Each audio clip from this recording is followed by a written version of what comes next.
going 21 gigawatts. Great God! Shall we play a game? Would you like a jelly baby? Engage auto systems. Aye. Engaged. Clear all moorings. Cleared, sir. 1/4 impulse power. You know how to fly, don't you? No. Do you? You shall not pass! Before we get started, does anyone want to get out? Down here, it's our time. It's our time down here. The Force will be with you, always.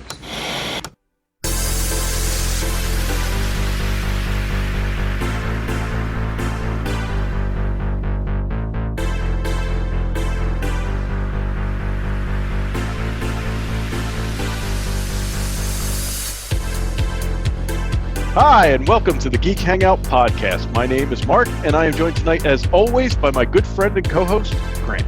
How you doing tonight, Grant? Hey, Mark. I'm doing great. Hey, everyone. Thanks for tuning in to the Geek Hangout podcast. This is episode 60, so very excited. I don't know what that means, but we're very excited. I know. I know. Anytime you hit one with a zero, it's exciting. I know. You're like, right. So we have a good show for you tonight. We're going to talk about some Star Trek Picard, which premiered past week. Some stuff about the Star Wars Galactic Starcruiser, which the reviews are starting to come in on that. And then we'll finish up with some talk about Marvel. We got since our last show, we got 2 new trailers, right? Doctor Strange and the Moon Knight, right? Yes. We haven't talked about Moon Knight, right? No, I think we talked about it, but then we got a second. I think the last show was right before the Super Bowl, and then the Super Bowl was that weekend. Yeah, so I think it's been a while. Yeah, I know, right? Hey, we'll get there. We get there eventually. We get there eventually. We catch up. So that's the show for tonight. But we always like to start out, catch up with each other. What's been going on? What have you been up to? Really, I haven't been up to much of anything. I mean, truly, it's been kind of quiet. I'm playing my games. That's basically what I've been up to. Trying to catch up on various TV shows and stuff like that. So. We're not going to talk about it tonight too in depth, but I finally got caught up on Doctor Who. Oh, okay. And I think I have the special to go yet. I don't know, but I'm sort of caught up on Doctor Who, and I have to tell you, I didn't want to talk about it tonight because I'm sort of like, I think I have to watch it again because I'm not even sure what happened in this season. Okay. It's a lot was going on, and I'm not sure I got it all. So I think I need to watch it again, and then we can talk at some point. I don't have access to it, and I haven't watched any of it, but I feel kind of bad because it's just kind of like I don't even see anybody talking about it, which usually, even if I'm not watching something, I usually, whether it's on Twitter or through your feeds, you usually see something. Yeah. And I really haven't heard anything about it. I kind of forgot about it until you mentioned it, which is kind of a shame, but yeah, it's sort of. Is it done now? She hasn't officially regenerated yet, has she? No. Okay. She has not regenerated. So I think that happens in a special, which may be coming up. Okay. So that's what I have to go back and check to see. I was like, have I seen everything? Right. Then you're like, it's one of those scared. Did I miss something? It was very complicated. And that's why I'm like, I think I really need to go back and rewatch. Yeah. And try to get my head around it because there was a lot going on. It was very complicated. And I think if people weren't, my sense is people weren't happy with this season. And if they're not, I think I kind of get why. Yeah. I see. Right. But we'll see. Right, Like I said, I need to rewatch it and then I'll have a better idea of what's going on. All right. Yeah. But so I've been doing that. I did that. And I've also, I've been playing Legend of Zelda Breath of the Wild. Right. Yeah. And I'm totally into that game. Like as much as like getting through Skyward Sword was like, oh my god, kind of right. But this one, I'm totally into. I'm really enjoying it. So that one, it's a lot. It's like it's open world, and you can play this game for like hundreds of hours and just like wander around the world. It's really cool. That's pretty cool. That's fun. I like games like that. You know what I mean? Like it's nice to just be like you said. The wandering can be fun. Yeah. And and you find these like little things, and it's pretty cool. That game's been out for, I think it came out in 2017. Oh, it's been okay. When the Switch came out, right? And like people are still finding things that other cool. people don't know about. So Right. it's a neat game. I like it a lot. Oh, It took me a while to get into it, but now that I'm into it, I really enjoy it. So. Yeah. What did you post about on Twitter? You posted about the Epic Mickey.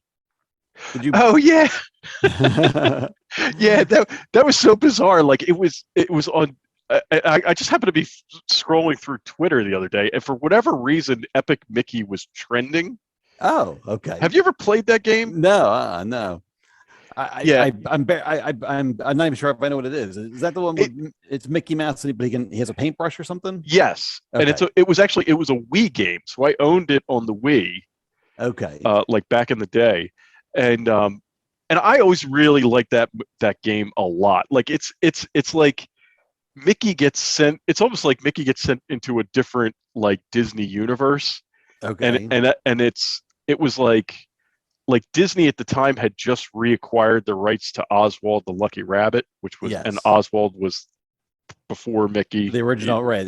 Walt's Walt. Mickey before Mickey, right? Right. And then Walt ended up like losing the rights to it or whatever. Right.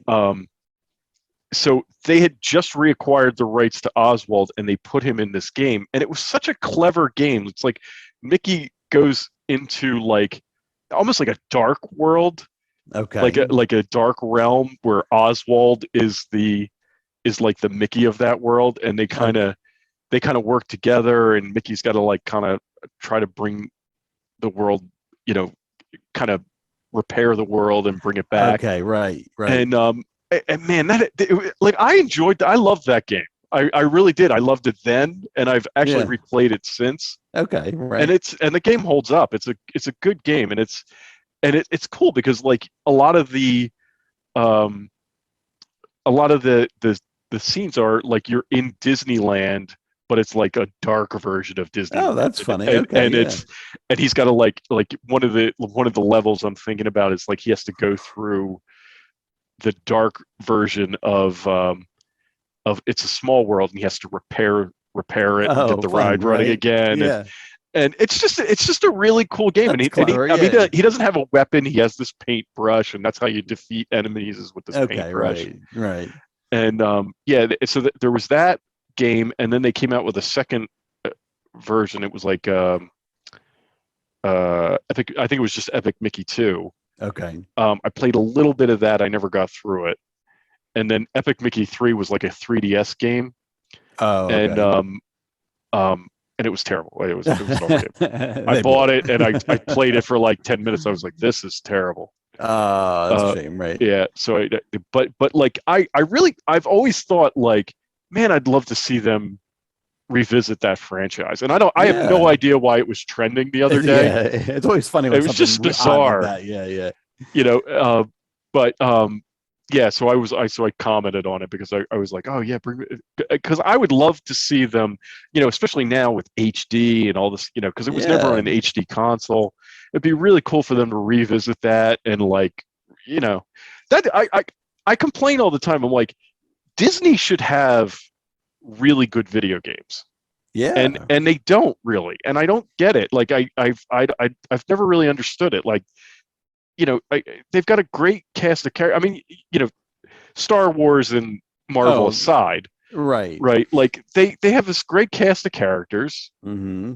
I don't understand why they don't have decent video games. Right. Because even if you take what do they call the Mickey Mouse characters? Is there a name for like a brand name for them, or they just call them Mickey Mouse? I think they're just Mickey like Mouse the Fab Clubhouse. Five. Yeah.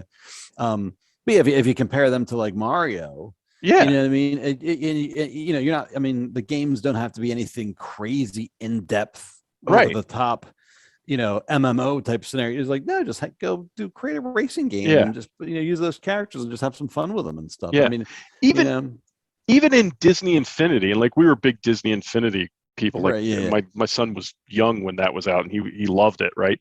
But even Disney Infinity, they came out with the toys for them and you could play with those characters, but they never had like a play set that you could play like a game for Mickey and Goofy and Donald. Okay. It was just that you could play with them in the toy box, but you could never play with them in like a game. Like I never understood that. I was like, this is like it's like you're leaving money on the table. Like, what is the problem here? Big time. When I mean, that's your key your key character for that. I mean, at this point, that division now. I mean, he's the company icon, but right, right, it would be so easy to do that. I mean, at the very least, just license them out and reskin the Mario Kart games or something. Right, right. I mean, they even have the new cartoons that are really popular, like those Mickey cartoons. The newer ones that where they're made to look like older characters, but they're new cartoons. Yes, and they've been doing them for a couple of years now, right? Yeah, and those are great. Like, why not do a game about with that style? The only thing I can figure, I mean, the only thing I ever, and I'm not obviously hugely into the games, but anytime it comes up on my radar, it's usually for like Star Wars or Marvel or something like that. But it's like they've spent all this money on this game, and then you hear like, oh, it failed. Yeah, you know what I mean. And so I wonder if are they just afraid to dump money into stuff to develop it? But like you said, if something if it was more of a simple fun games, even mobile games. I mean, are there Mickey? I mean, I don't even know. Are there are some. I actually used to play one all the time that I kind of liked, but that one. Stopped. I had a Star Wars one. It was like kind of like Candy Crush, but it was with droids or something like that. I remember playing that for a while. That just vanished. I don't know what happened to it. Yeah, and there's like a Disney Mirrorverse mobile game coming out. It's it's a game you play on your phone, but it's another of these things where it's like it's Disney characters, but they're in like a mirror universe, so they're different, and it's maybe a little darker. I don't know. And that's supposed they actually have toys for it too. Oh, really? Like there's my son and I were actually looking at the toys at Target the other day, but the game they were all supposed to come out at the same time, but the game apparently has been delayed. Of course, right? So the toys came out, but the game's not out yet, so the toys don't make any sense without the game. It's like it's right. So anyway, so be on the lookout for that. But at any rate, that's my rant on Disney games. Right. Anything else you've been up to, or is that about it? No, that's really it. That's all I've been up to. Yeah, I'm kind of in the same boat. I haven't been doing too much. I've been finishing up doing some customs and stuff like that. I don't have anything to show tonight, no show and tell. But if anybody wants, I know, right? If anybody wants to, I've been posting them over on my Instagram account. If anybody wants to check out my Instagram, I just rebranded it. It's what I call myself, Grant Galactic on Instagram. Okay, and you can see I've been posting my customs over there. But I just did it's a combination of some 3D printed stuff and then some just take old action figures and then butcher them together and make somebody new out of it and stuff like that. Cool. But so I've been doing that, finishing that stuff up, which has been fun. And now I'm just going to take a break for a little bit. I was going to get back into 3D printing, fire the printer back up, but I'm like, you know what? I'm going to lay low for a little bit, regroup. Because like my desk here, I had I have the printer and everything in the basement, but all my paint and everything was here. And I'm just like, after a while, it's like, I'm just like, all right, I got to clean up. I take 5 and we'll regroup and stuff. So, but I've just finished that up this past weekend. And I've just, other than that, just been catching up on like a lot of TV shows and stuff like that. I watched, what did I watch? I watched, we were speaking of video games. I watched that Cuphead cartoon that was on Netflix. Oh yeah. How is it? I haven't seen it yet. It was, I liked it. I never played the game, but I like the animation style, and it's a silly cartoon. It's fun. I like the animation and stuff. It's him and his brother's Mugman. Yeah.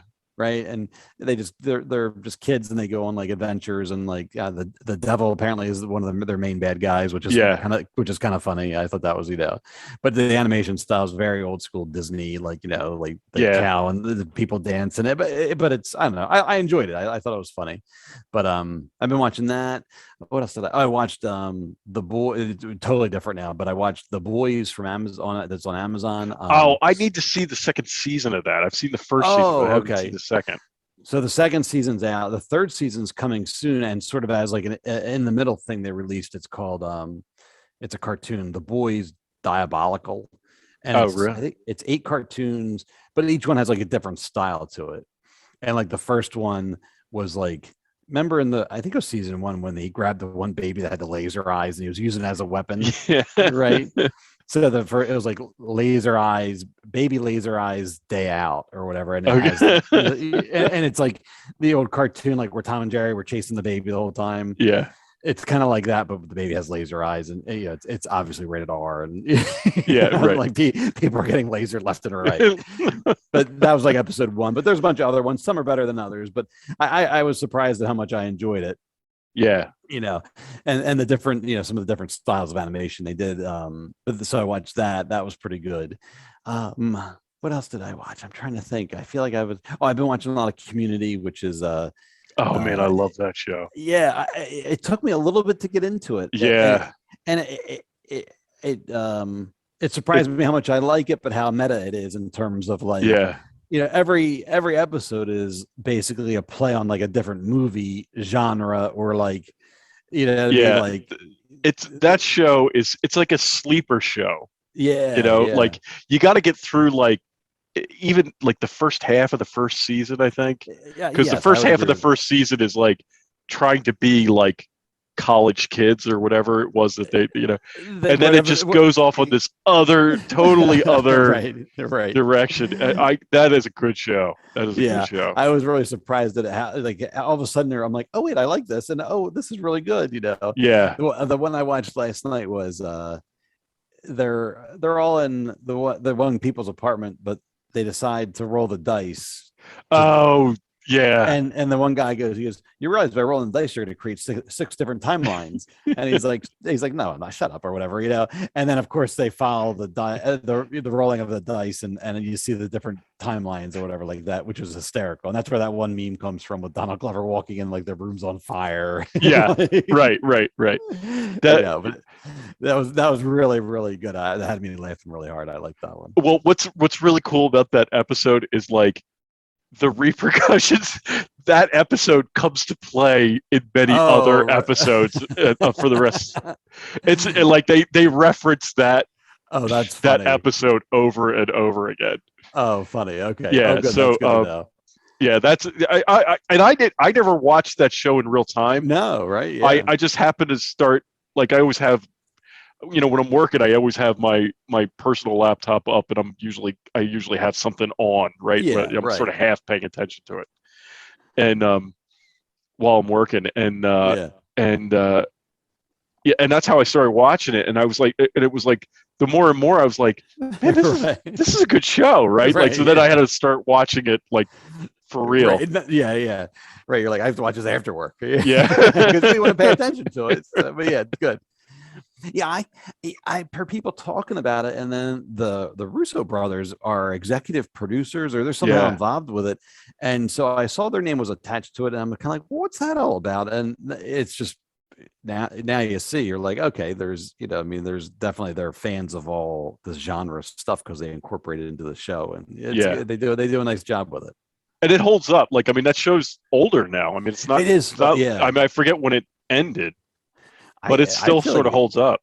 I feel like it's like 2010 maybe. Yeah, it's been off for a while. Yeah, maybe even earlier. I can't remember, But anyway. But I've been watching that. That's been good. I enjoy it. Yeah. So happy. But again, it's one of those ones, like you said, you have to get through the first couple where you're like, all right, okay, and then all of a sudden you're like, I really like this. Yeah. It reminds me of Schitt's Creek, where that took like the first the whole first season maybe, where you're kind of like, okay, I guess, and then all of a sudden I'm like, oh, I like the show a lot. Yeah, right. So but that's about it over here. That's about all I have going on. So I guess you want to what do we have up first here? We have Star Trek Picard, right? We do. All right. So So we'll go into our story. I guess we're only really talking about Picard. So Star Trek Picard premiered last week. It looks like the new episodes are on Thursday nights. Yes, right. All right. So the first episode was last week. I really enjoyed it. I mean, I loved the first season of this show. I know for whatever reason some people weren't happy with it, but I thought the first season was really good. And the second season started off with a bang. I thought it was it was really good. So I mean, what do What do you think? I thought the same Thoughts? thing. I liked the first season, but when I like kind of think back about it, it's mentally it's jumbled to me. I never rewatched it. I would like to, but so it doesn't. It's not like I see it. It's not like a straight line. So I'm kind of like, well, I don't know. And I have a big hang up with the one character. Oh, the blonde doctor. What's her name? Jacardi or no? What's her, Girardi, I think. Girardi. That's it, right. So like she killed that one guy, and I had a big problem with that. I'm like, well, how did she just get away with murder? Basically, like, it doesn't seem like Picard would be cool with that. But they like addressed that right in the premiere. Right. She's like, oh nope, it was insanity from whatever they did to her. So at least they acknowledged it. Right. But I liked how, I mean, this season they started out, they reintroduced all the characters, but everybody's in a much different place now, and it felt more, maybe it felt more Star Trekky. You know what I mean? Like because instead of just being on the rogue ship, the one Rios is now a captain. Rafi is I don't know if she's not she's a commander again. She's a commander back, and she's on another. I think she's on Excelsior. She's on Excelsior with what's his name? Is there who's the Romulan? The Romulan, the kid. Yes, yeah, right. the Romulan kid. I can't think of his name. I know it's terrible, but yes, right. I was trying to think. I thought you were trying to say who the captain was of the Excelsior, but I don't think we knew who that is yet. We haven't seen the captain, right? But so it just, I like the setup a little bit, and it more, I mean, Star Trek at the end of the day is Starfleet, so you kind of want to see more of that stuff. But I enjoyed, just being reintroduced. And 7 of 9 is still a Ranger. I guess technically she works for Starfleet still as a Ranger. I don't know. I don't know. Right. I'm not sure. Right. Yeah. My impression is that she's sort of a rogue thing. She's got like a rogue thing going on, but I don't know. I guess maybe she's empowered by Starfleet somehow. I don't know. Yeah. But she's out kicking butt, and she's got whatever the other ship was. She's got that now, and I like that. La Serena. Yes, I like that. Oh, and then Rios is on Picard's original first ship. Now, I didn't remember any of this, and I assumed it was part of the lore and everything like that. But so Picard's first command was the Stargazer. Yes, and it was So there's actually an episode in Next Generation. I think it's either in the first season or the second season. It's an early season because he's got the dumb uniform on. But it's first or second season, and where the Ferengi come and they kind of brainwash him, and he thinks he's back on board the Stargazer. But like in his ready room, like whenever you would go into his ready room, right, there was a model of the Stargazer in his ready room. Oh, that's interesting. I probably knew that at some point. I just if you saw it, like if you saw, you'd be like, oh, okay, I know exactly what. But that model was always in his ready room. Okay, all right. So interesting. Yeah. But I also, we have the trailer playing if you're watching on YouTube, but I also enjoyed seeing Guinan again. That was nice. Yeah. That was great. That was great. It really was. I knew, we saw from the trailers and knew she was going to be in it, but I didn't expect, there was a nice little emotional moment there where you're just kind of like, oh, right. You're like, like it was, right. Yeah. I didn't expect it. I'm like, oh no, this is right. This is good. I'm happy this is happening. It was like they slipped right back in. Like, yes, I totally bought. Like, I mean, that was like a scene from Next Generation. It was like the two of them slipped right back into those two characters. That was beautiful. It really was. Because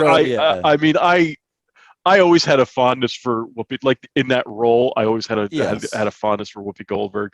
And that was because remember, she was this like movie star at the time. Like she was huge at the time.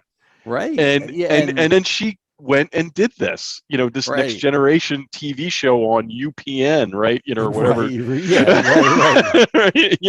And like that was like a big deal, see, it's not as big a, like actors do that now, but then that wasn't back thing. Then that was not at all. That was a big deal. I remember an interview with her because she was saying with Lieutenant Uhura how important she Right. was to see a black face on television and all that stuff. And that's one of the reasons she wanted to do that. And that always stuck with me. And then, back then, basically, like I said, movie star, top of her game. I know I'm going to go do this, Yeah. And even now, I'm obviously she's getting paid, but she's still like, yeah, I'll make time. I'll come back. That's important, So Yeah. I thought that was great. I really enjoyed seeing her. Yeah, that was a really nice scene. Yeah.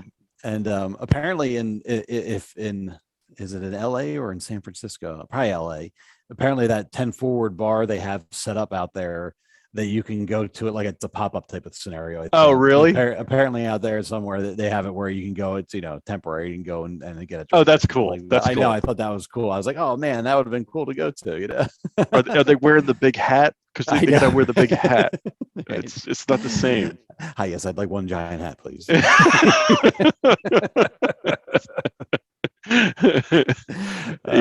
I thought this setup for the show was really cool. It's so cool that it starts with the end of the, like, I like when they do that kind of thing, like with when it, and then so there's like a time loop kind of thing going right, on. because then you're like, what's happening? And I see, we're gonna go back to that point. But I always like that too. That's fun. And then we're leading up to the end, but then obviously then the Borg make their reappearance, and the Borg Queen is there, although you don't see her face. She still has that shield thing or whatever. So that's a bit of a mystery, and the mystery is that, by the way, full spoilers. By the way, since we've been spoiling it since we started. Sorry about that. Yeah, but the original message is like, we want Picard. We only want to talk to Picard, and so he finally gets himself there, and then the Borg are like, we want to talk to Picard because we want to make peace with you. And so then they beam onto the ship, but then they start taking over everything. So you're kind of like, well, I don't know what's happening now. I don't know if it was a ruse, you know what I mean, or what was going on. Well, what she says is she needs power, right? So what like, but then she like plugs into the consoles and stuff. So is she saying, I want power as in I want to take over everything, or does she really just need power, like because they just did whatever they did through the through the wormhole, the wormhole or whatever that thing is. That's interesting that you called it a wormhole, because we were talking last time about Deep Space Nine. But it has a different visual to it, so I guess it's more like a rift or something like that as of right now. But yeah, that's interesting. But anyway, so then all hell breaks loose. Everything blows up. It looks like the ship self-destructs, and then Picard is. Where is he in his house again? He wakes up at the vineyard. Yes, right. And that's where we are reintroduced to Q. Yeah.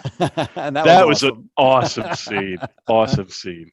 And like Q is I meant to do this, and I maybe I'll do it before the next episode, but I want to go back and rewatch that last episode of Next Generation. I know I've said this before, is absolutely that should have been the first movie, because that episode is amazing. It really, I haven't seen that in years, but I would like to go watch it, because it did it was really, it was the perfect ending for the show. It did such a great job. Yeah. And like I said, it really could have and should have probably been a movie. It was that good. And that's where the line, when he says to Picard, like, the last time we met, is that episode. He's like, the trial never ends, that's really cool. That's a cool reference. And so it looks like where the universe he woke up in is like this, like almost like some kind of like fascist universe type of scenario, right? Well, go ahead. I'm sorry. No, I'm going to ask you, because I don't know if we're supposed to, and maybe I can't really remember the end of the show, other than I got the impression that, all right, they're obviously in some sort of, what Q says, like, we're at the end of the road less traveled. Yes. So I guess we're going to see if Picard had made different choices.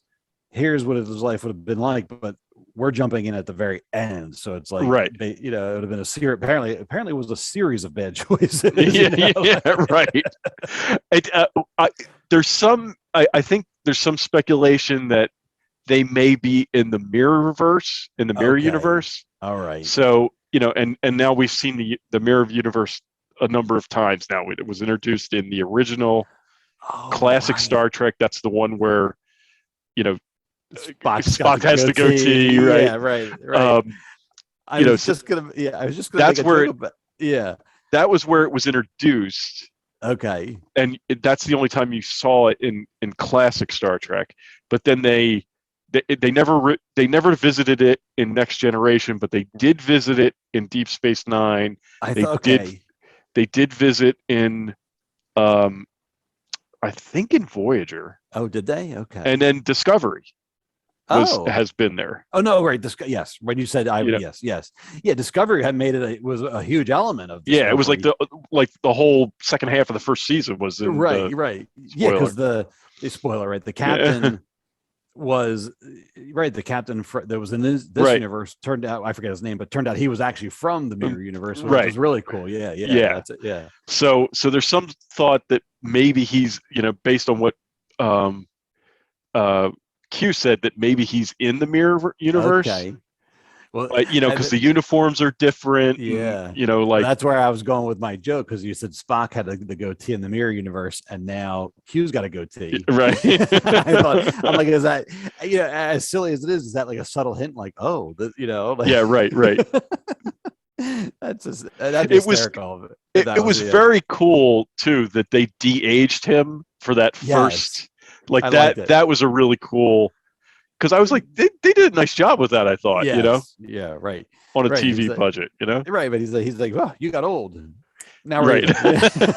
I loved it. It was great. It was good. Yeah. So, and I'm happy for what's Q's the actor John Delancey. Yes. Yeah. He's always been he's always kind of around. You see him in things here and there, but he's always been, when you do see him, he seems like he's a nice guy, and I'm just happy for him to be able to come back and stuff and be involved and stuff. I don't know what it is about him, but I always liked him as an actor, so I'm pretty happy to see him back too. And he's so good as Q. Right. He's like, I'm telling you, there is not a bad episode. There is not a bad Q episode in the Next Generation. Every episode he was in was fantastic. Right. When he's there, he brings it. Yeah. Yeah, he does a good job. But so I'm excited to see where the season goes. And what they have to say, because they kind of were setting up Picard with like they kind of hinted, and again, I don't remember, so you can fill in the gaps here, but like they were hinting at, like, apparently he had some issues with his mother, maybe, or like was his mother, because they kind of alluded that like somebody attacked the house and his mother was maybe killed or injured or something. That's all new. Okay. Like, as far as I know, I don't think, if there's any canon out there about Picard's mother, right, I think it's all from like books and comic books and stuff like that, because I don't, she showed up in like a memory in one episode. Oh, she did. Okay. Yeah. But only for like a second. Oh, interesting. Okay. Like it was there was some, and again, it was like in the first or second season. Oh. Okay. And it was like a vision, and she shows up, and she's a very old lady. I forget which. She says something to him, and she's not there it's not like they have a conversation or anything. They just exchange a few words here and there, and then she disappears. Oh. And but that is, as far as I know, the only time she's ever even mentioned. He mentions his father a few times, that his father was his father didn't want him to go to Starfleet. His father was kind of like gruff. Kind of like his brother. Was that his brother? Yeah, kind of like his brother. Yes. Okay. But his mother, they don't talk too much about. So this is very interesting. It's interesting to see where this goes. Yeah, I thought that was really neat, and just I can't tell if they're trying to because then they alluded to the fact that he never married, and right. The Romulan Laris, I think her name is Laris. Yeah. Yeah. Okay. So they sort of maybe were starting to get kindle over something, and then he pulled back. He's like, no, basically like, no, I can't do this. So it's like I don't know if they're tying that into issues with it, like mommy issues type of thing, or if there's other stuff going on there. But I found it very interesting, and it's here's a character that's been around forever, and you think you have him figured out, then you're like, oh wait, something new here. What's happening? Yeah. And it felt sometimes that can feel very like jarring but it felt very organic. I'm just like, oh, what's going on here?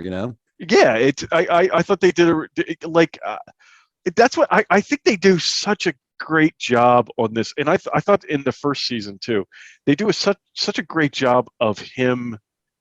Just like I buy into this being Picard. Like he's not like I don't feel like he's radically different than the certainly he's different. Things have happened that have changed him, but I don't feel like he's totally out of line from the next generation Picard. You know what I'm saying? I feel like it's a logical kind of like line. Yeah, right. They connected the dots and said, okay, here's where he ended up, and and we always make the allusion to, or we always end up talking about Luke Skywalker in The Last Jedi, and like that was done. That was done that way on purpose. Like, oh, why is Luke this way? What's the mystery of it all?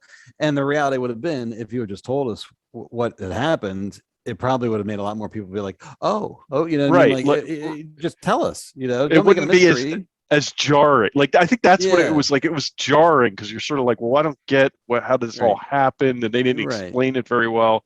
But this, I just think makes sense. Yeah. No, yeah, it really does. I mean, and yeah, I mean, and it also happens to be his show called Picard. So, what I mean? Also, so so, but I mean, it made sense. I mean, I'm so glad they did it that way, to be like, all right, here's what's happened, and go forward with it rather than make it a mystery and all that stuff. So, yeah, but overall, really good. Really excited to see where it's going to go. And yeah, I don't know how we do see some time travel too in the trailer. Yes. Right? They're definitely going back. So it seems like it's. I mean, I think that there's a line in the trailer that alludes to the fact that whatever needs to be fixed, they need to go way back to fix it. Okay. And so they're going back to like I think the year's 2024 or something like that. So they're coming back to like our time to fix whatever. Is broken or whatever, right? So, and then they show Brent Spiner is playing Data's I don't know if he's Data's creator or if he's like a earlier ancestor, maybe. Well, I think that's what people are. I don't know that he's going to be Dr. Noonien Sung, because he was like he would be. I mean, he was very old when he died, but he would be like extremely old if he were. You know what I'm saying? So I think it's like a Sung ancestor. Oh, if he's in the present day, it would have to be some sort of ancestor, right? If he's in the right, it could right. If Q or somehow they go back in time, right? Then it could be a ancestor on the other end of things, a predecessor, right? Oh, because interesting. Okay, all right. So I we'll probably find out more Thursday about what. Yeah, I don't know if they're going to do the time travel Thursday. That's my impression is that they're going to spend some time in the present. Yes, right. Like they're going to be here a while. Yeah, that could be pretty cool. Yeah, to see. Well, I had one other question for you. Oh, I watched a recap. Somebody did like Star Trek in 20 minutes. Like if you've never watched Star Trek before, they went through and they just sort of set the stage for various things, but they focused a lot on Khan. Yes. And what's Khan's real name? Like, is he? I think see this is what Khan. Is it Khan Noonien Singh? Yes. It's weird because it's like they're Sung and they're Sing. And they are okay. Yeah, I think his name is actually Khan Noonien Sung or Singh, Singh. And then Data's creator is the other. Okay. Because when they said that in the thing, they never drew the connections between it. But I'm like, wait a minute. I'm like, is his last name the same as Data's creator? Yeah, it's weird, but it's not.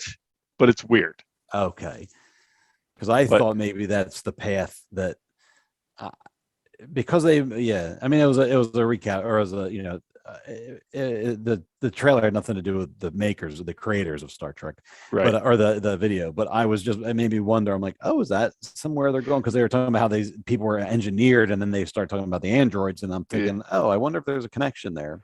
Maybe there is. I mean, maybe that's where they go. But yeah, it is. It's always been a little strange, but I just looked it up. It's Khan Noonien Singh. Okay. Singh, and he's Sung, which is I think SOONG or something. I think that's that. Yeah. So we got to find out who this Noonien person is, right? Where'd that middle name come from? Yeah. Maybe that person's very important. Here, let me look it up. I'm gonna see how they spell it. Okay. Well, it's riveting, isn't it? I know, right? Dr. Sung. Yeah. It's like a band. I don't know what that is, but I forget. He has a name. He has a full name. I can't think of it off the top of my head what it is. But I think it's It's whatever. Sung. Yes, it's okay. All right. Anyway, I just found that interesting when they said it in the recap thing, and like I said, I was like, why'd they include that? And then I'm like, because of Picard started out with the androids, but then they referenced the what was Khan? He was considered a superhuman. I mean, what was and it was like he was like genetically altered superhuman, and they existed in the 90s, and then there was a war. Yeah, then they did cover all that about the war and which I kind of don't think I ever knew about, right? How there was basically right.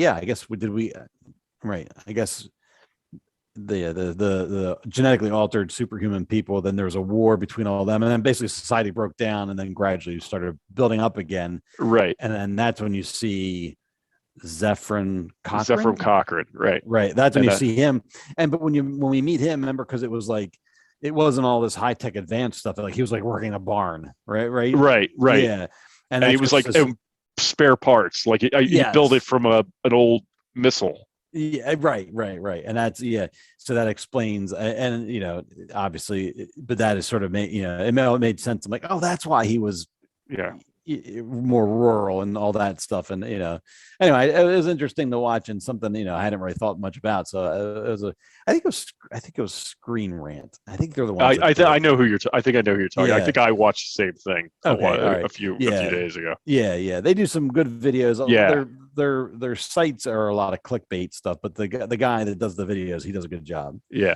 With Easter eggs and stuff. For the record, okay, it's Dr. Noonien Sung or Song, and it's spelled SOONG. Okay, I got you. That's Data's creator. Okay, all right. So we'll have to see if that plays in or not. Yeah. So I'm looking forward to seeing where this goes. This is Star Trek. It's just adventure, time travel. It's everything. And I love this stuff. Right, and it's Picard, so it's our captain. You know what I mean? Yeah, we always like the original, and we always like the movies with Kirk and all that stuff. But but once this came around, this was our Star Trek. This was great. Right. And it's nice to see. Yeah, it's nice to see everybody back. Or it's nice to see Picard back, but everybody else. And I really like that they brought in 7 and 9. I mean, I love that they brought her in because I found her. She was always fascinating. Even though I didn't watch Voyager that much, I always liked her. And I remember, at the time, she was a big sex symbol and all that stuff. Right. But I remember finding her very interesting. And the Borg and all that is always exciting, too. So there's a natural connection there. It made sense to bring her back, with Picard and all that. But, really excited to see where this is going to go. Yeah, I've actually started... because I had never watched Voyager. I think I watched the first few episodes and then I fell off. Okay. So I've been little by little, I watch a few shows here and there. Yeah. Kind of working my way through it. It's definitely not my favorite Star Trek, but it's okay. I'm kind of getting into it now. It's like I'm into. 7 of 9 hasn't shown up yet. I think she shows up in season 3. Oh, was it that long? I think it was season 3 or at the end of season 2 or something like that. So, and I think I'm in season 2 right now. And it's good. I mean, I don't love it, but it's a good show. I mean, it's Star Trek. It's right. It's yeah, it's not terrible. Right. might not be your favorite. Might not be your favorite one, but it's not terrible. Yeah, it's like I don't love all the Maquis, because then the like. Oh right. Remember the Maquis became part of the crew, and then there's like that's tension, right. and I'm like, oh, get over it. Yeah, right. But like, I mean, I'm enjoying it so far. Yeah, right. Yeah, I'd forgotten about all that stuff too. Yeah. I really want to get, because I don't know. I know they eventually get home, but I don't know how they get home. Yeah. So I was like, I really need to know this. I got to watch the show. And right. I have to find out how they get home. So that's where I'm at now. I've often thought of just watching the last episode. Yeah, that's what I should do. But if you have time, you might as well, you know, to be sit there and watch all, See, and that's the thing. Like, if it were, it's these seasons are just, oh my God. Like, I can't believe we used to watch TV like I know. like the seasons are crazy long. I guess in fairness though, like a season lasted you an entire year. Yeah, that's true. You know what I mean? True. And they would take breaks and they would come and go. I mean, like still some network television shows still do that, but like, and it was like once a week. So it was, it wasn't such a slog. Whereas now you're watching 2 episodes, 3 episodes. And and then you watch one, say, even if you watch 2 a night, what I mean? It's like, it's too much, It's too much. Yeah, it is. It's just, you're like, all right, especially some of these shows are very there's a formula to the shows. And, like by the 3rd, 4th episode in a row, you're like, I see the formula and it's very obvious. Yeah. And then there's ones that are just clearly filler, like they had, they're like, I don't know, just stick something in there. Like I just watched one and it's funny because it's like notorious for being like one of the absolute worst Star Trek shows ever. Right. And it's this, and I was watching, I was like, all right, yeah, this premise is kind of dumb, but the ending is certainly like ridiculous. But it's like when they created the Next Generation, they came up with this because they weren't like when they had the classic series, they weren't sure how warp drive really worked, right? Okay. So then when they created Next Generation, they came up with this theory of warp drive that was like, that became sort of baseline for all Star Trek shows. You could never exceed warp 9.9. Okay. You could only do, like, you couldn't go to warp 10. It was that was the thing, because it didn't make a whole bunch of things didn't make sense if you could make it to warp 10 for whatever reason. Okay. And so in this episode, of course, because every rule is made to be broken, right? Right. They exceed warp 9.9, and then it, like, this weird stuff happens, right? and the captain and one of the characters of the show, they like evolve into these like, slug-like creatures. Like, it's just really, it's like really way out there. Really, really out there. It's funny because like, and this show ends. It's very awkward how it ends. It's just really strange, and it's like, it's notorious. Like it's the show that Star Trek fans love to hate, right? It's notorious, and some say it's like, I think even the people who made the show even said that that's not really canon, because like, I guess like at the end, the 2 slugs mate, but the slugs are Captain Janeway and this officer from the bridge, so it's like, so they have an offspring out there somewhere, like, so it's really strange, but anyway. That's pretty funny. Yeah, that's why they do the whole thing. By the end, they're like, yeah, well, all right, end the show. Forget about that shit. Forget that would happen. It's like a bad trip. Yeah, exactly, right. So at any rate, but yeah, funny. so I'm watching Voyager now, so that's fine. Oh, good, right. I know. So I know we haven't discussed Discovery. I haven't watched it and stuff. I haven't heard that's much similar to Doctor Who. I haven't heard much about it. Like, I mean, I see things pop up here and there, but I mean, we were kidding around. You have to be something to watch on the elliptical or the treadmill. You know what I mean? Because it's like kind of like I'm not. I just don't feel that excited about it. I mean, I'll get around to it eventually, but yeah. I mean, unless something really crazy is happening over there, I'm just kind of like, well, I'll get to it. Yeah, I just don't love that show. I mean, No. it's not. I don't hate it. I don't know. I'm kind of just indifferent to it, Yeah. Like I'd like to like it, but I'm just sort of like, I mean, even that last season, I just remember like the first 2 seasons I liked, especially with the mirror universe. And I remember but then once they went to the future, I remember being all excited, and then it was very like kind of lame. I was so disappointed. Right. I was like, it was such a great setup, and then that last episode, I was like, oh, it's a kid. Right. The whole setup of the whole season. Right. You're like, what? It's like this whole thing. It's some kid having a temper tantrum. Kid? Right. Yeah. Spoiler I didn't alert. like my. Yeah. Spoiler. Right. I didn't like that at all. Right.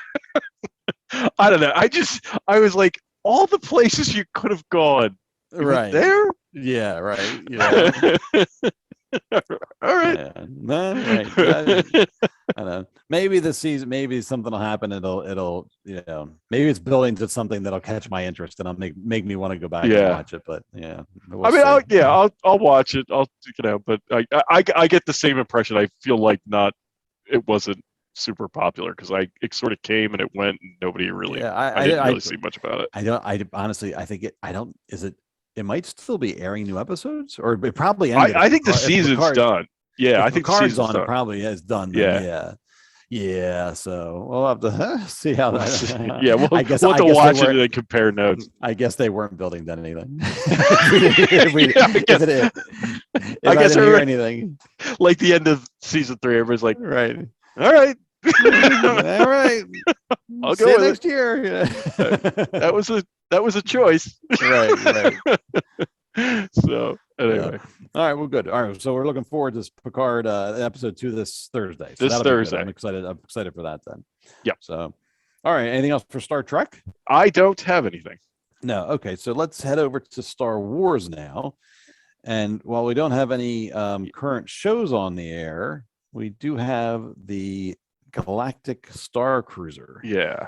And I know this is sort of your thing, so I'm going to throw this to you and let you fill everybody in on what you've learned and discovered, and see where we can see where this is going to take us. All right. So the Galactic Starcruiser has had its first cruises. I've seen some really glowing reviews of it.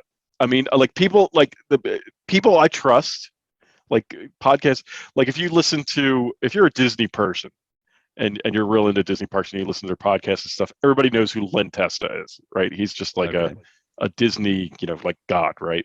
Okay. And he has a and I urge you to go and listen to it. Listen to him because he went on it. I did not, Before we go any further, is he a Disney employee or is he a Disney? No. Oh, he's like a reviewer professional. Yeah, he is. He runs a site called Touring Plans, which is sort of like legendary, and he also writes these unofficial guides of Disney World. Okay, and if you know anything about like this, I trust this guy. I mean, he's very good. I think he's very measured. Like he's honest, right? Like he's going to tell you the way it is. Like when Disney does stuff bad, he calls them out on it. And when they do something good, he says so, right? Right.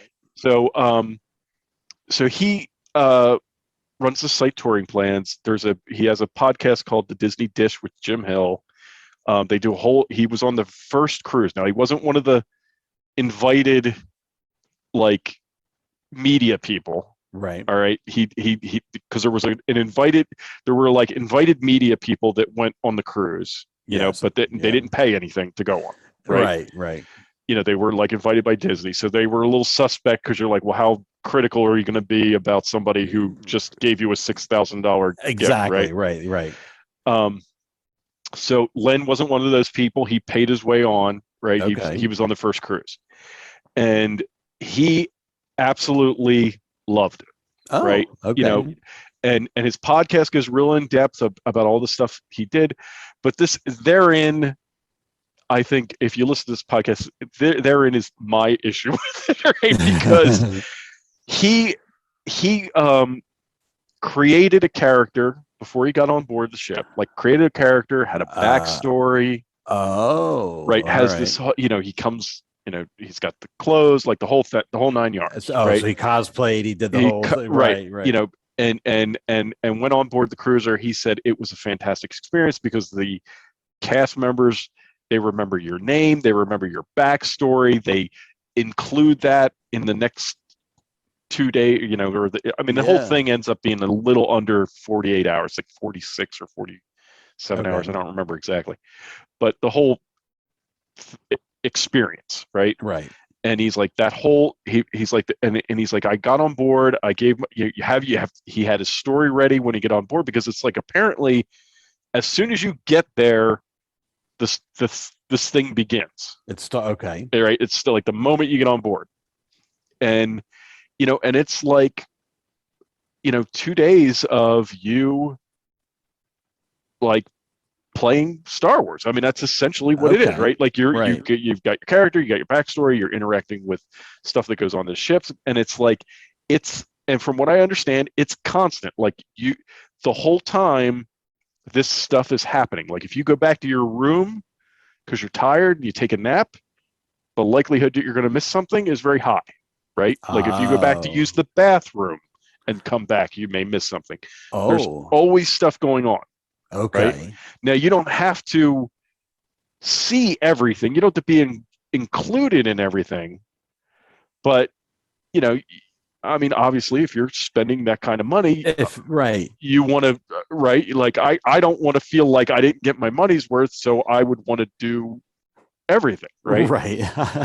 As much as I probably don't want to do everything. right.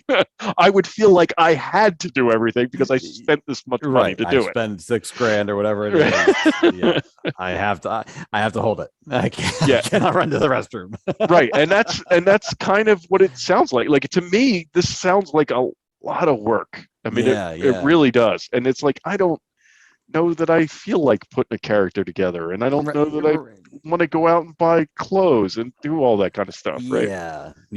And but if you want to get your money's worth, that's what you got to do, right? Like that's what it sounds like. And it's like, if you're willing to do that, then you're probably going to have a phenomenal experience. I mean, based on what I've heard, I mean, it's almost like the people I've listened to have said it's sort of like, it's almost like doing an escape room for 2 days. Okay. Like that's essentially what it is. Like you've got to figure out puzzles. You've got to, you interact with characters. They're going to give you missions to do, and you've got to go do it. And hopefully that unlocks something else. And, and it's like this 2-day experience, and, I just don't, I don't, and I've said this before, like, look, if you're into this, more power to you. Right. Like for me, this isn't for me. I don't think, you know what I'm saying?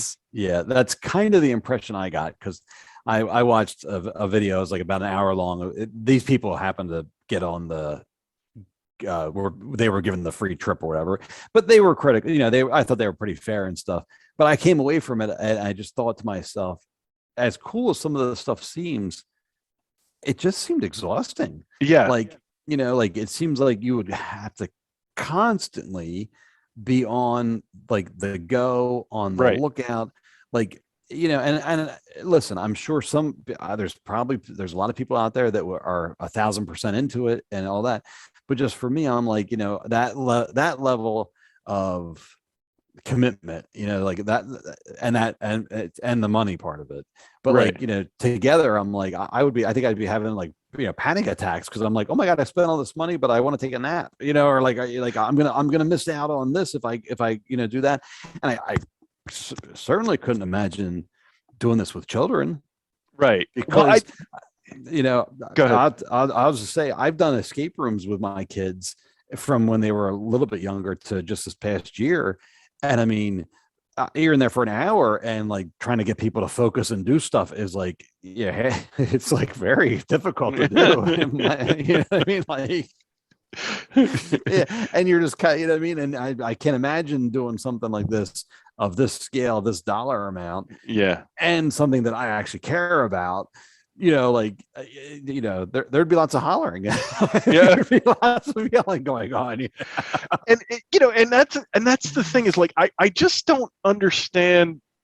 I don't know. I mean, and the other thing is like, this is, if anybody's considering this is my recommendation, right? Keep in mind, this is the first few cruises, right? Right. So you figure, the cast members are really into it. The guests are really like if you signed up for the first few cruises, because it wasn't easy to get like on the first few cruises. If you got on those first few cruises, you are committed. You know, so the cast members are really into it. The guests are really into it. I just wonder what's this going to look like 6 months from now, right? When you're starting to get people who aren't as committed to it, right? Who are just sort of like, well, my kid wanted to do this, so we're going, right? Or on the flip side, Dad wanted to do this, and he brought his kids, and his kids don't care. Yeah, right. And so I just that's my I really think, because there's a couple of things. If you're really considering doing this, I say my recommendation: hold off. I mean, this is not something I'm ever going to do. But my recommendation is wait, because like I said, these first few cruises, first month, I would say, is going to be people who are like diehard fans, where this could be like completely miserable for anybody else, but for the diehard fans, they absolutely love it. Right. So I would say wait until those people sort of like get through, right? and try to get like a real review. And plus, the other thing is, this is all brand new. It's brand new for the cast. It's brand new for the people who work on board. There's probably going to be kinks in this whole thing that need to be worked through. So like in a month, in a month or two, it'll probably start, leveling out. They'll get a groove. They'll get a lot. Because I heard like one woman was saying that she enjoyed the cruise, but one of the issues, and you could totally see this, right? One of the issues she saw is that the people who were like real into it, like who were like totally 100% committed to everything they did, were like totally monopolizing the time of the cast members. Like somebody would walk into the room and they'd be there. Right. You know what I'm saying? And like that happens in right. We see that happen in whatever, so it's like, so it was like there were people who never got a chance to talk to people, so that's something they sort of got to work through, right? Like, how do you keep these people who are like, determined to have the absolute 100% best experience from, like overwhelming everyone else on board, right? Hogging all the resources. Right. Right. So like that kind of thing. Yeah. It's like a people management of that, or I mean, it's like even in the parks, like a character happens to be walking down and then like people swarm them, and it's like, again, how do you manage that to like, all right, well, the character's got to get where they're going, or, like you gotta, that's interesting. Yeah. So but I'll tell you, like for me, and I thought a lot about this because I was like, what is it about this thing that bugs me? Like, I don't like, because this whole thing, and it should, like, I should be excited about it, but I'm not, like, it kind of annoys me. Yeah. And I'm like, what is it? What is it about this thing? Is it just the money? And I don't know, right? Right. But like, I think what I've come to is like, it bothers me as a Star Wars fan because, like, I mean, we've been fans all our lives, right? Right? Like, I mean, we went to the movies when they were in the theaters the first time, and like that, like we've always been fans, right? And what's always been cool about Star Wars is the barrier to entry has always been real low, right? You know what I'm saying? Like, all you have to do is go to the movies and like them, and you could be a Star Wars fan, and maybe you went out and you bought toys, and if you're real committed, you join the 501st. 501st, right? Yeah, And yeah. But those are all choices, right? Like if you join the 501st, you're saying, you know what? I know this is an expensive thing. I'm going to do this, right? Because I'm really into it, and they it's a choice, right? They go that way, and it's the same thing with like the collectible stuff. I mean, right? That's you don't have to do that, but you want to do it. You like it, right? And so that's what's always been like. Star Wars has always been this thing that's like real easy to get in on. Mm-hmm. And if you want to take it to another level, you absolutely can. But it's always been this thing that's real easy to like just join, right? Like, hey, I watch the movies, I watch the animated series, and I'm in, right? And I think what bugs me about this is that it's sort of like it's like Disney being like, well, if you're really a fan, you know what I'm saying? Like you do this thing, right? And it's just so obnoxiously priced, right? And I think that's what bugs me. It's like, you know what? And I don't want to go all like social justice warrior or anything, but like, there's so much crap out there that's just dividing people. Like this shouldn't be one of those things. It should just be, and I'm not saying, oh, you got to make this accessible to everyone. I think it really sticks in my craw that they've priced it where they've priced it, and they're sort of like, well, if you're really a fan, you do this thing, yeah. It bothers me. No, and I agree with that because it's like, I mean, especially when you start comparing things, it's like, look, I can take a 2-day Star Wars trip, and okay, or I could take a real trip on a real cruise ship to a real island, right? And price wise, it'd be about the same, and then it's you start, it's that weird, it's that weird price point where it's like, I'm like, I can't, take even, pretend for a minute you could afford either or whatever, but you're like, well, am I going to spend all this money to play Star Wars for 2 days, or would I rather take the whole family and go on a cruise? Or go to an island, or even spend a week at the parks, right? You know what I mean? And I think that's what bugs me is it's sort of like I don't know. It's just I think what and I've spent a lot of time thinking about more than I probably should have. Like why does this thing bother me so much? Why does it bother so many people? Because it does, right? Yes. It really bothers people, right? And you could see that online because there's an awful lot of hate out there. I think we're being fair, right? Right. But there's an awful lot of hate out there that I think, some of it's a little over the top, right? Well, some people, you're right. No matter what, some people are, because it's Disney, they're going to just hate it, right? But it's this. I think and it's even like at Galaxy's Edge. I don't like it, because this bugs me too. Like I've talked about the lightsaber experience there. Yeah. They have that lightsaber experience, and it's a $200 experience for 2 people, right? Oh, okay, right. You can't so if we were to do it, and now I mean, I guess I could probably get away because my daughter's not super into Star Wars. I could probably get away with just doing it with me and my son, right? But it bothers me that they're taking this stuff that's really cool, and basically putting it behind a paywall. Right.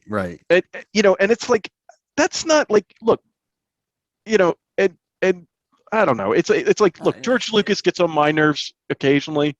George would have done this, right. I mean, aside from the money that it costs, but do you know what I'm saying? Star Wars is supposed to be about I don't know, kind of like bringing people together, right? That's what it was. That's what it was for a really long time. That's what we get online with people and get in those old forums and chat it up and talk about Star Wars, right? And now it's it just bothers me that they're being like, well, these guys went on this thing. They're really big fans. They're real fans, and and they wait, you're like, I've been here since the beginning. I'm a, what do you mean a real fan? Right? And it bothers me. Yeah.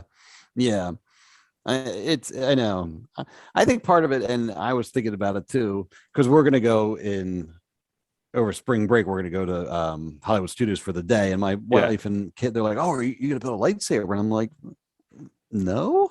I mean, they're like, "Why not?" I'm like, "Well, first of all, it's $200 for a lightsaber that I'll play with and swing around for maybe 15 minutes, and then I can't have it in the park. Not that I would probably play with it in the park anyway, but right. But I'm gonna come home and then it's gonna join my collection here. And if I'm gonna spend $200, I'd probably rather get something that's more part of my collection.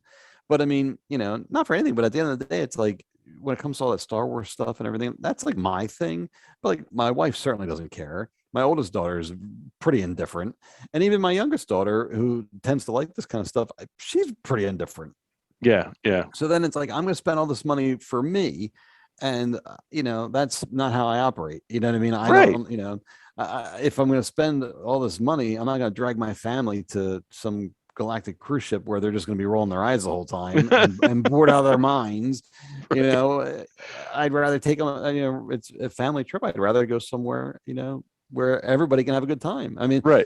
That's why you go to the parks, because, okay, we're going to do Hollywood Studios the one day, but I mean, I get to do Star Wars, but then we're going to go over to Pixar Pier, and the kids liked all those movies, and we get to do all the other stuff. And the other 2 days we're in Universal for Harry Potter. So I mean, and that's, and they'll have a ball doing that because that's what they want to do. So, and I, I'd much, and this is maybe a dad thing, but I'd much rather spend the money so the kids can have a good time and do all that than me dropping $200 on a lightsaber.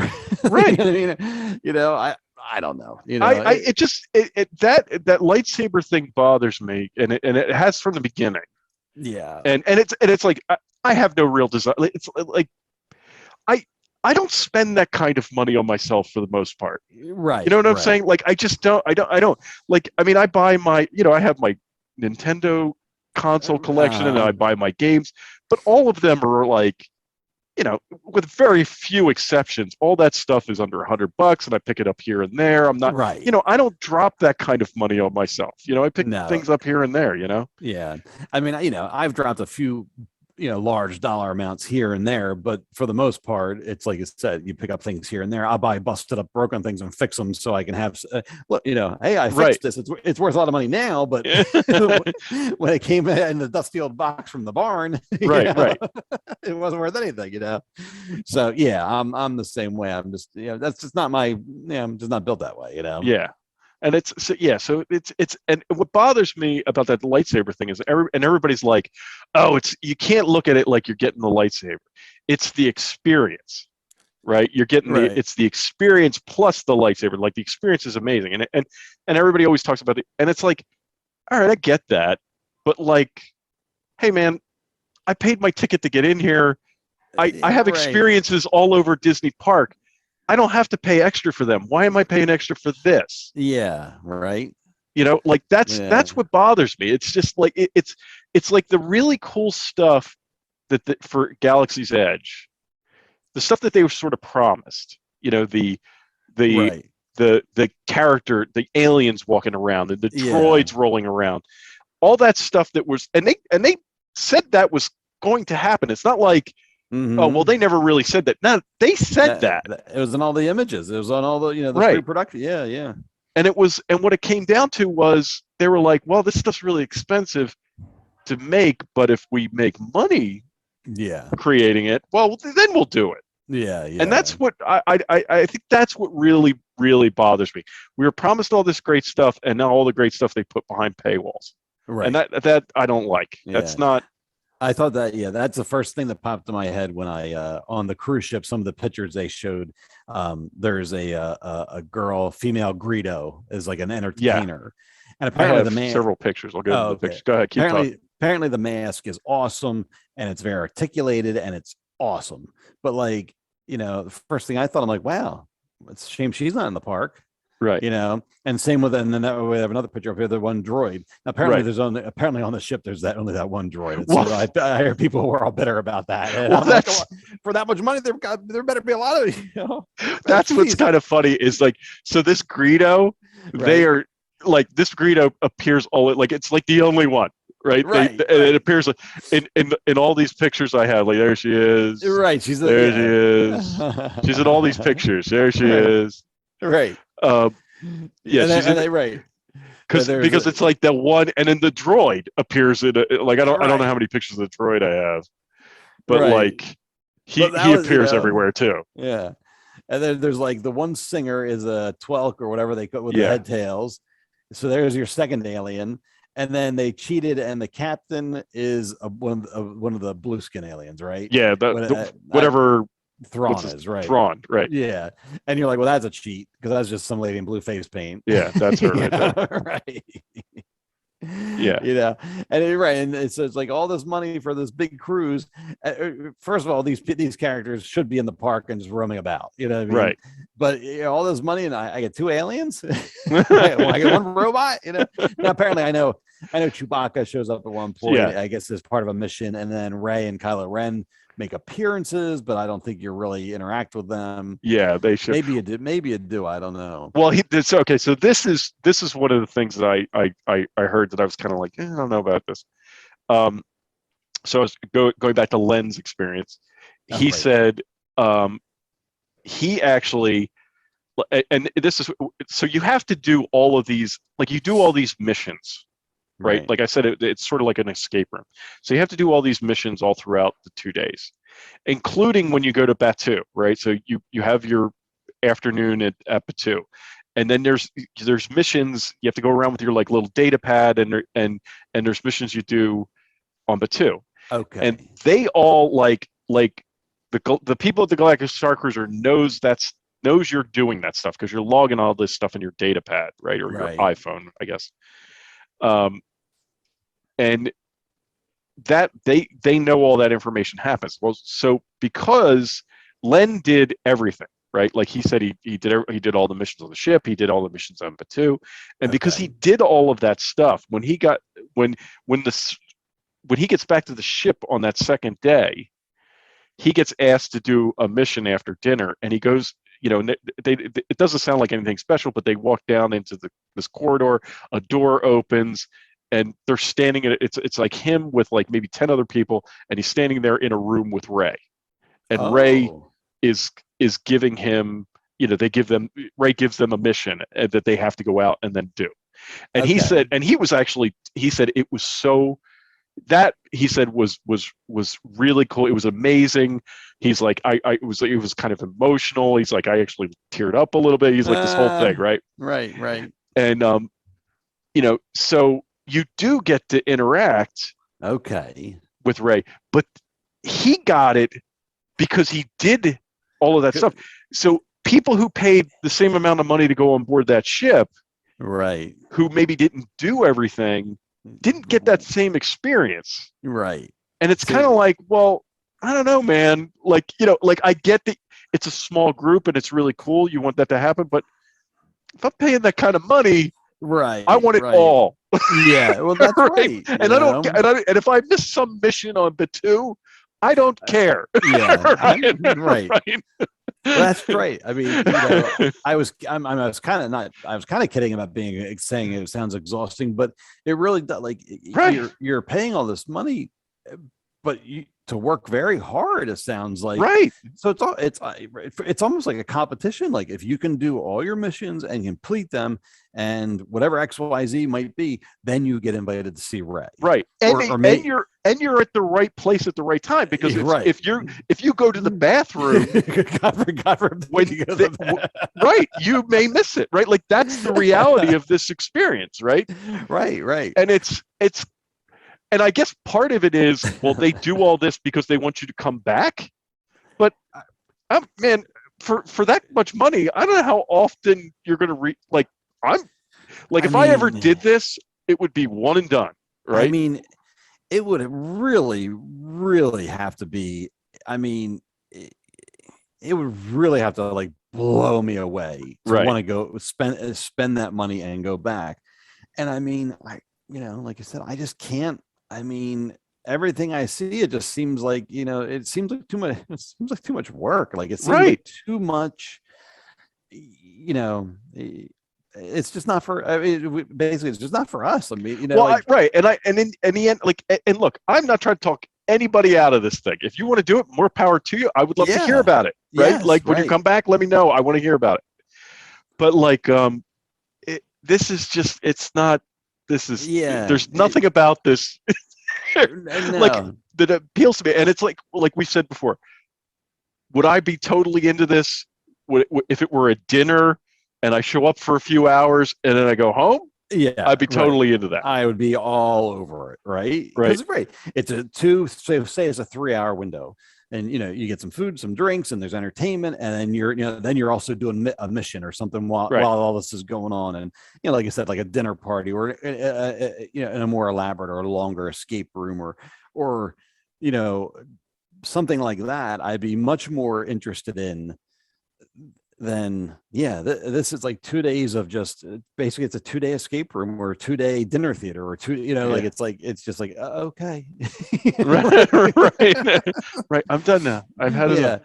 Well, and then I hate to say it, and it probably was the opening thing or whatever it was, but like I saw they were in the atrium area of the Starcruiser, and the captain was talking, and then the First Order shows up, and then they were doing some sort of interacting, and then I think later Rey and Kylo Ren have a fight and do some stuff up there. But like, obviously it's staged, and obviously it's a show. And and to be fair, it is the very first, second, whatever run through it might be. But it felt very, very cringy, like very just like I just was very like. I'm like, oh, all right. Like this just is like, it's like bad theater. Sorry, sorry, people that work there. I know. I thought the same thing. I thought, and I don't want to, but like when the apparently that dinner, like the dinner with the Twi'lek singer. Yeah. Like apparently that's like a 40-minute show or some 40-minute show or something like that. I'm like, I don't know, man. Like, I don't know that I want to, like, they keep, it's what's funny is they keep talking about you get to live your Star Wars story. I got to tell you, I have envisioned living in the Star Wars universe most of my life. Never have I envisioned going to like a dinner party with a Felix singer. Never. Right. If I truly lived in the Star Wars universe, I would not be at this dinner party. Right. You know what I want to be? I want to be running around with a blaster, shooting stormtroopers. That's what I want to do. Exactly. You give me that experience, I'm in. Right. It's funny that you say that, because I was just looking up, because the Void used to be on Disney, and now that's what it's closed now. It's gone. Yeah. Right? But that was, you would put on your goggles, but instead of having to be stationary, you could actually run down the hallway and shoot stormtroopers, and like you know what I mean. And what was it, a 20-minute thing probably or whatever? Yeah. But like that sounds cool. That's what I want. Right, because I want a blaster on my side, and I want to be running around shooting the stormtroopers. That's what I want. And I mean, I think there was puzzle components and other things to that, or whatever there were. But like, okay, I got a dumb thing strapped to my face, but for 20 minutes, for it, even if it's an hour, but that seems much more my speed. I mean, we got the picture up here of the Greedo entertainer, and I'm like, she's neat. I mean, the mask and all, it's great, but I'm like, what is this? This has nothing to do. This has nothing to do with my Star Wars adventure. You know what I mean? Right. Yeah. I mean, it reminded me of like back in the day when Star Wars Galaxies was a video game, it was MMO and all this stuff. And like some people chose to be entertainers, and they sat in the cantina and danced and did all their stuff. And, that was how they played the game. And I always remember being like, because my guy, I ran around and I was shooting stuff and blasting things, and played. I was a terrible player. I could, I didn't know that. I don't think I even knew the mechanics of the game, but I was living my dream, And then just some of these other people, it's just like, oh, you want to be an entertainer, or like, what do you? Oh, I'm a farmer, and they would be out. They would have factory, and you're just like, oh, all right. Yeah, right. So Yeah. I mean, you're right. It's choose your own adventure, which is great, but yeah, not at the end of the day, not for me. Yeah. It's a shame. I mean, I'm curious to see how it does. I'm curious to see how, like I said, I'm very interested. Like, I want to see where, like, 3-4 months in, yeah, what are the reviews then? Because it's like I said, the people are going now are like the diehards. right. Like, I am dropping this money and I'm going, and I think even Len, it's interesting. Even Len said he had a fabulous time. He thought it was one of the best experiences he's ever had, right? But he said, like, he's like, the question is it worth it, right? Because it's not cheap, right? And even he said, he's like, look, he's like, I do travel for my this is my livelihood. I've done travel all my life. He's like, I've been to all these different countries. I've been to most of the continental United States. I've been to all these different places. He's like, and my advice to you is go do that. Go do those things. All right. And when you're done, then go do this. Okay. He's like, that's.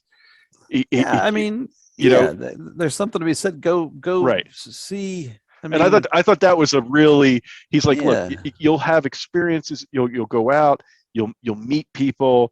He's like, travel is one of the best things you can ever do for yourself, because you meet different people in different places. He's like, we always hear terrible news all over the place.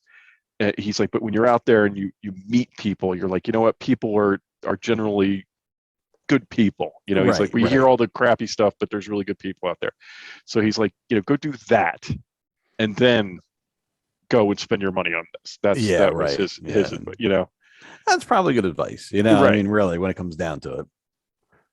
So, yeah. So, and it was funny. I just read there was an article in the Washington Post today, and they interview Len.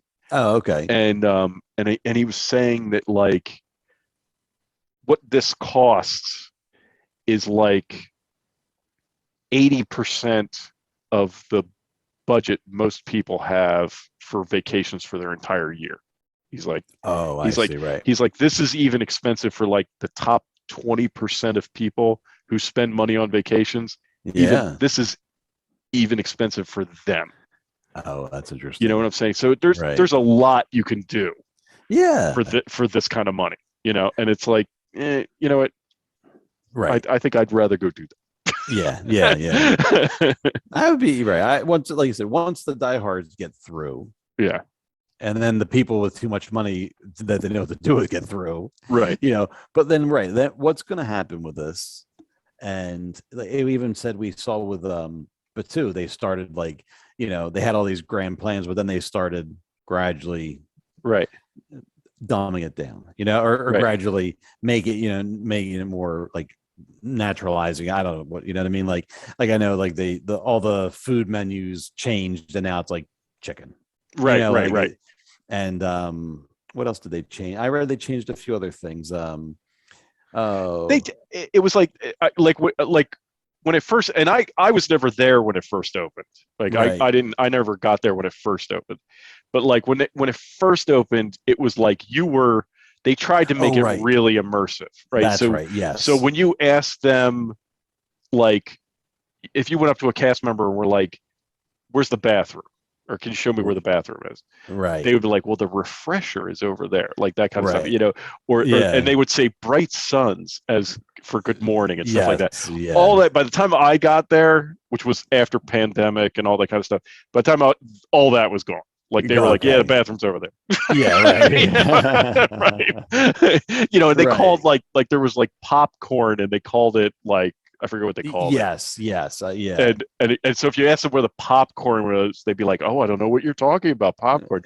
But whatever the stuff is over there. Right. You're like, "All right, just tell me where the popcorn is." Now they're like, they're right there, right? Yeah. Yeah, right. Because I think the popcorn, it was originally, like, sweet and spicy, and the spicy part's gone. They're like, "Yeah, it's popcorn now," or whatever. Right. So yeah. So I'll be curious, much like Galaxy's Edge, this, I mean, it would. they're going to have enough money coming in to maintain all of that, but are the guests going to be receptive to all of that? Is it going to be, you know what I mean? How crazy is it going to be, type of thing? And I think they're worried. I think they're worried. There's been so much blowback. I mean, and candidly, the marketing for this has been horrendous. Right. It's been really bad. I mean, I don't know what happened to Disney marketing, but it's terrible. Right. Yeah. Like the marketing actually hurt it, like, which is crazy, Right. Cause that's right after the initial things when people started canceling, because it just did, everyone's like, what is this? Like it just didn't look. Yeah. The marketing actually hurt it. So I think they are worried. They sent out before the first cruise, they actually sent out a questionnaire. And we hear about all this as Disney people. You hear about all these questionnaires, and and I think they even asked, or there's some speculation that they're talking about, like when they go to the surface, when they go to Batu, right, they're off the ship for several hours, and that's when housekeeping comes in and they change the sheets and they do all that kind of stuff. So there's talk of, well, what if while all those people are off the ship, we create like a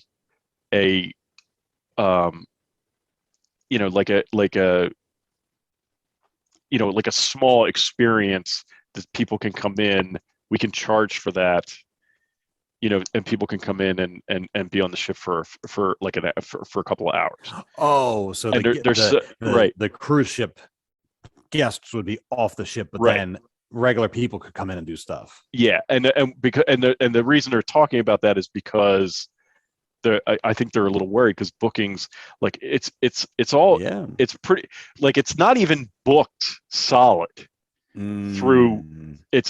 They have a lot of bookings March, April, and May, but it's not booked solid. Like there are openings. Yeah. And June there's openings, and then like towards the end of the year, like you could pretty much get on any cruise you want. So I think they're worried, right?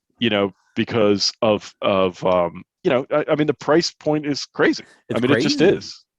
They're gonna Well, it's funny, as I wonder, like we were saying, I'd much rather go and spend an hour or two on the ship and do things here or there. And if that's obviously that's going to be much more reasonable because you're not staying there. Right. And all that stuff. So it's like something like that.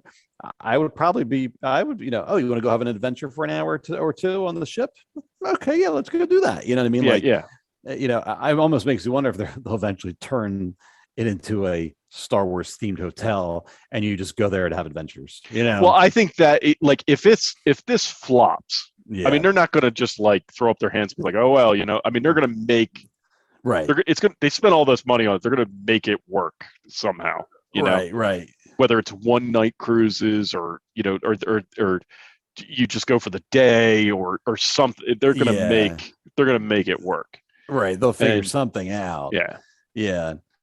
I know. It's just, I didn't think about that either. So, or factor that in, you're spending. So is it, we keep saying 6,000, is it like $6,000 for a family of four? If you're talking about a family of four, so my family, if all four of us went, you're looking at $6,000, and that's I think that's the low end.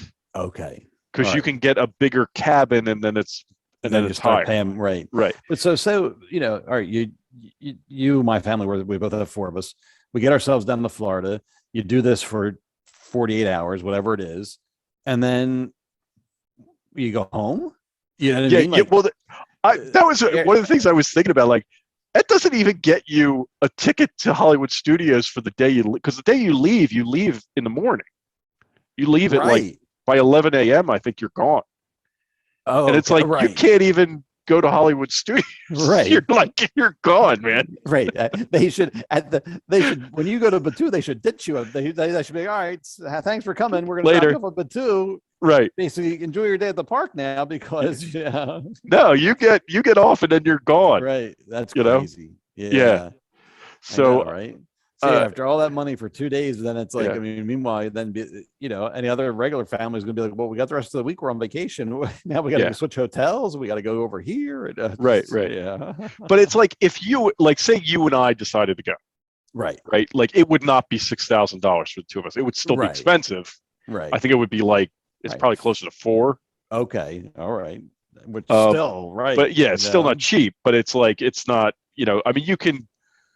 If you're going, and what I've heard is like a lot of like people are going, like your situation. You're saying like, look, I don't know the rest of my family would want to go, Right. so I'm just going to go, Right. and then you cobble together like a group and you split, right? And then if we were younger and it was just, what I mean, we probably have a gang of us that'd be like, let's go. You know what I mean? Like it would be because we'd be single or whatever. You wouldn't worry about the family because they weren't there. You know what I mean? We'd be like, oh, sure, let's go. And like you said, if you get 4 of you or I don't even know how many you can pack into a room, but you know what I mean? Like the old days when you used to just pack everybody into one single hotel room. Like, I don't know if they'd let you get away with that for this, but something along those lines. I think the biggest room can sleep like this room. This is the picture I have up. If you're watching YouTube, right.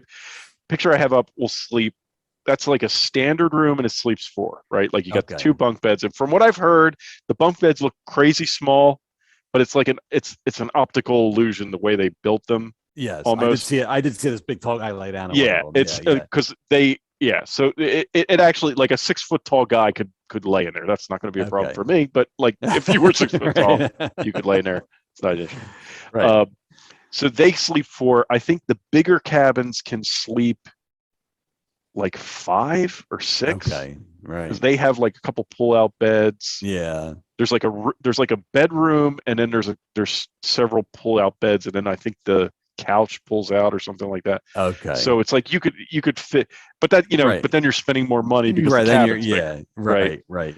And and apparently like what they're saying is like these are sort of like cruise size rooms, which doesn't make any sense to me at all because like on a cruise, obviously the room's not going to be big because you only have so much space. Right. But this is a hotel. Like, why didn't they just make them bigger? Like, I don't get that.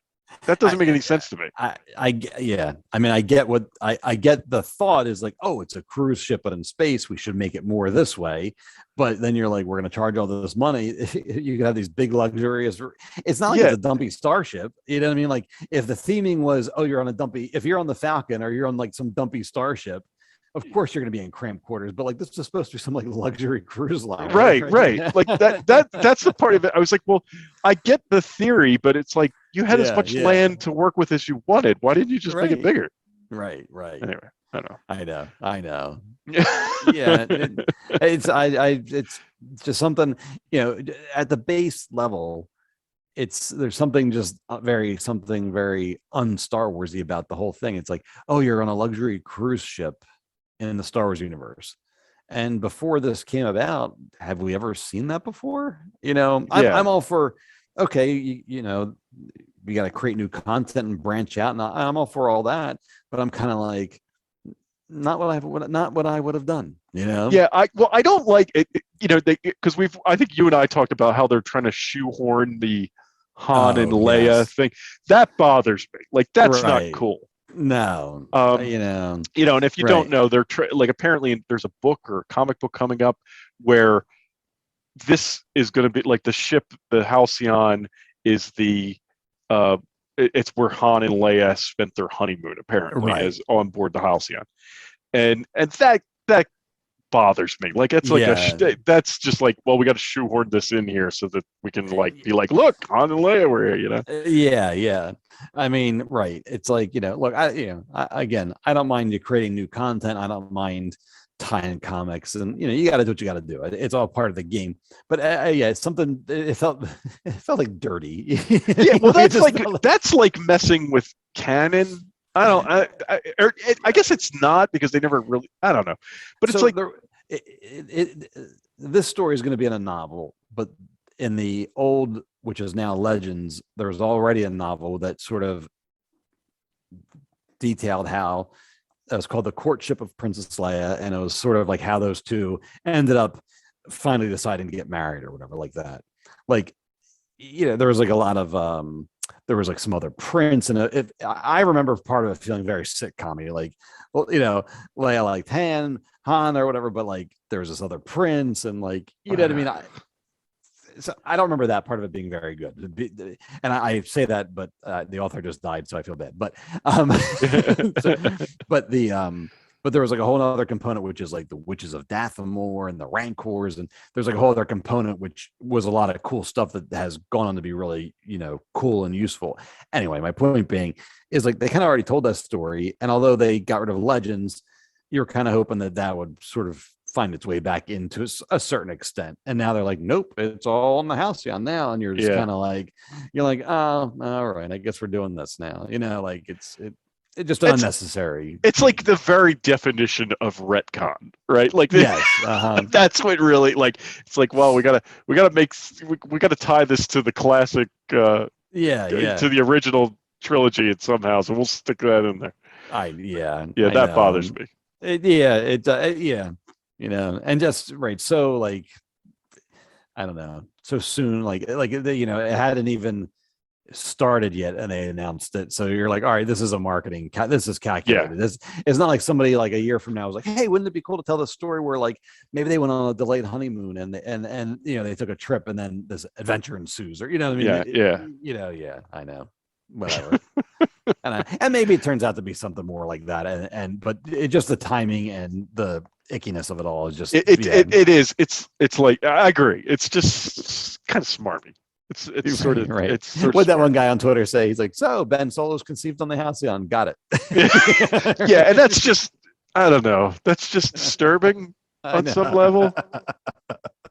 I don't know. I just don't want to. Like, what if you're? I'm like, are you walking around and being like, well, is this the cabinet? I know, right. You know what I'm saying? And that creepy guy, can I pay extra?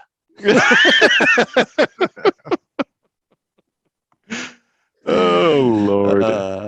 On that note, moving on from the Galactic series. So that's our thoughts on that. So yes, I know. So to summarize, I feel like we were very, very negative, but if it sounds interesting, you go for it. If not, we'll see in the parks, I guess. Yeah. You know what? I one last thing, and then I'm done. Oh yeah. You know what I really hope happens? I really hope that, because it does sound like the people who've been on it sound like they've really had a good time, right. And it does sound interesting.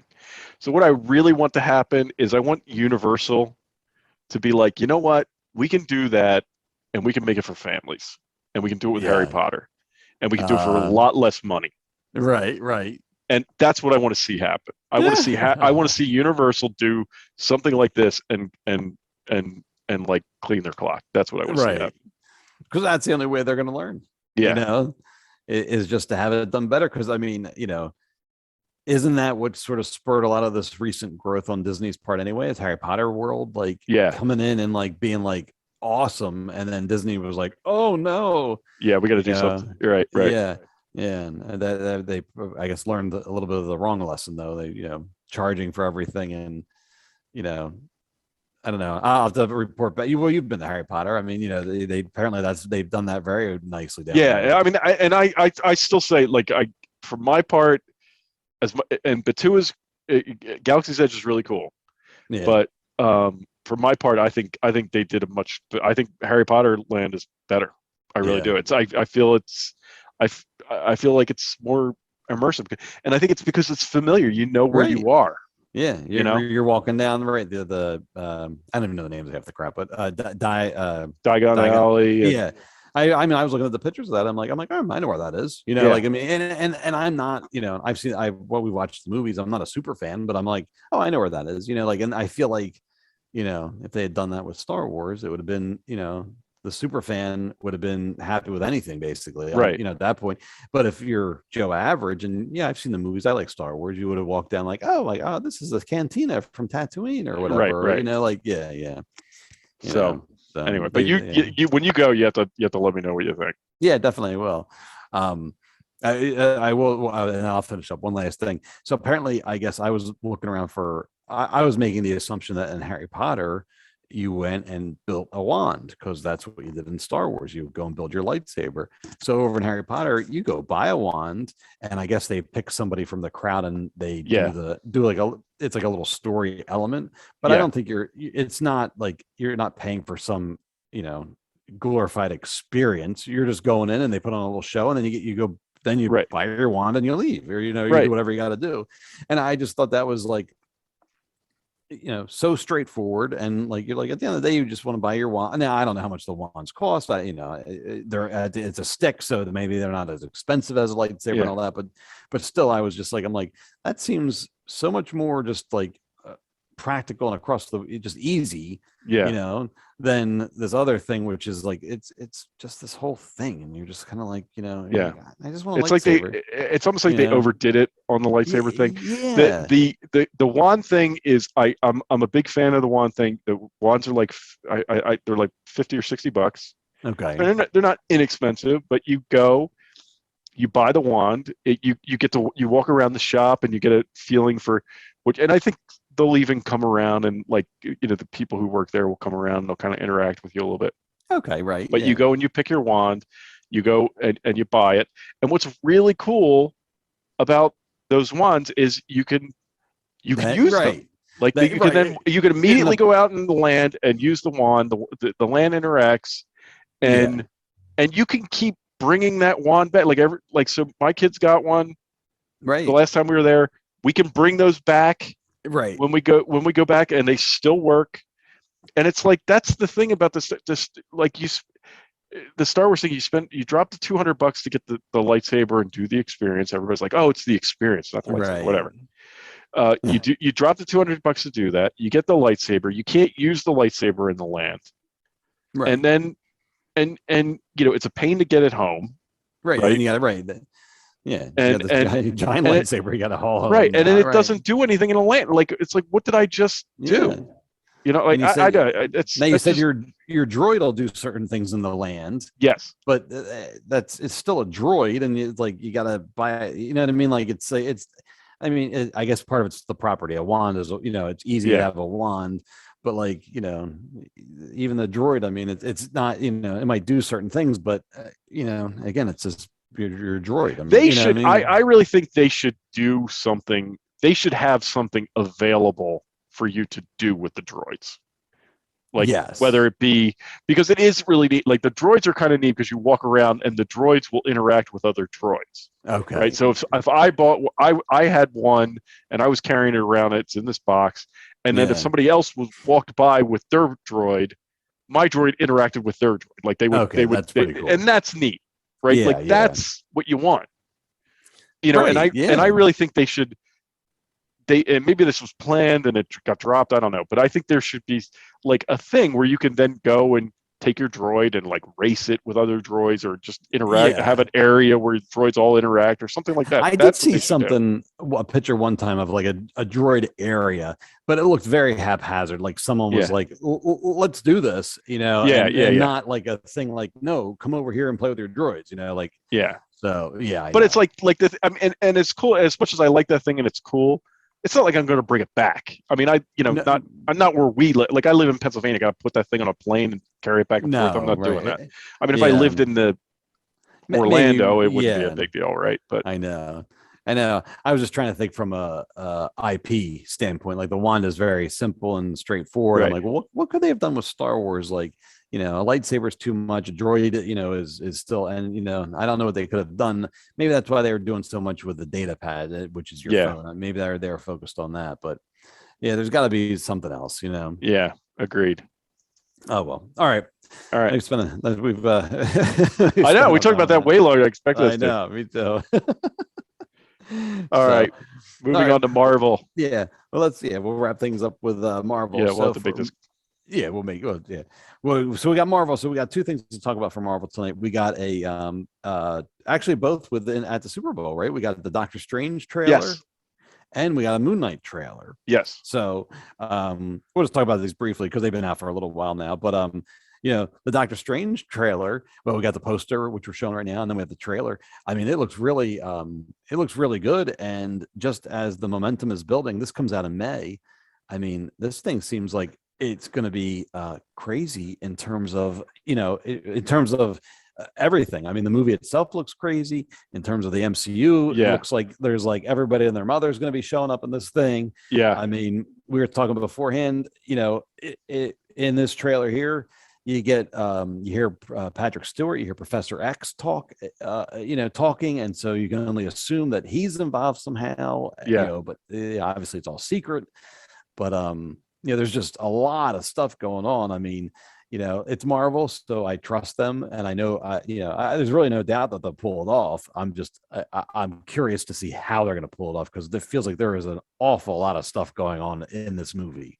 Yeah, I mean, I the more I see about this movie, the more excited I get. It's just, it looks like this movie is going to be like as crazy as Spider-Man was, and as good as Spider-Man was. I think this is going to like take it to the next. Like, this is going to all in the multiverse. And it's just going to take it to the next level. And I am super excited to see where they go with all this. And we mentioned it. We said all these different people showed up at the end, or all these people show up in this trailer. At the end of the trailer, we hear a voice. You don't see anybody, but you hear a voice, and it's definitely Patrick Stewart. Right. So then the question is, what does that mean for X-Men? What does that mean for the MCU? Are we finally going to get X-Men because of this movie? That's really exciting to think about, Yeah. And one of the things I read is that apparently they're doing all kinds of they're saying reshoots, and so initially anytime you hear reshoot, people are like, oh, reshoots or whatever. But what it really isn't reshoots as much as they're shooting more stuff to add in more cameos, apparently. Oh wow. So like, I think they saw how much people enjoyed Spider-Man, and I think they're adding that much more to Doctor Strange, just to be like, sure, this guy, so you're available, come on down. Matter of fact, there's a rumor, and I have no proof of it, but there's a rumor that Tom Cruise apparently was in the running to play Iron Man initially. And there's a rumor that he is going to show up in this movie as an alternate version of Iron Man.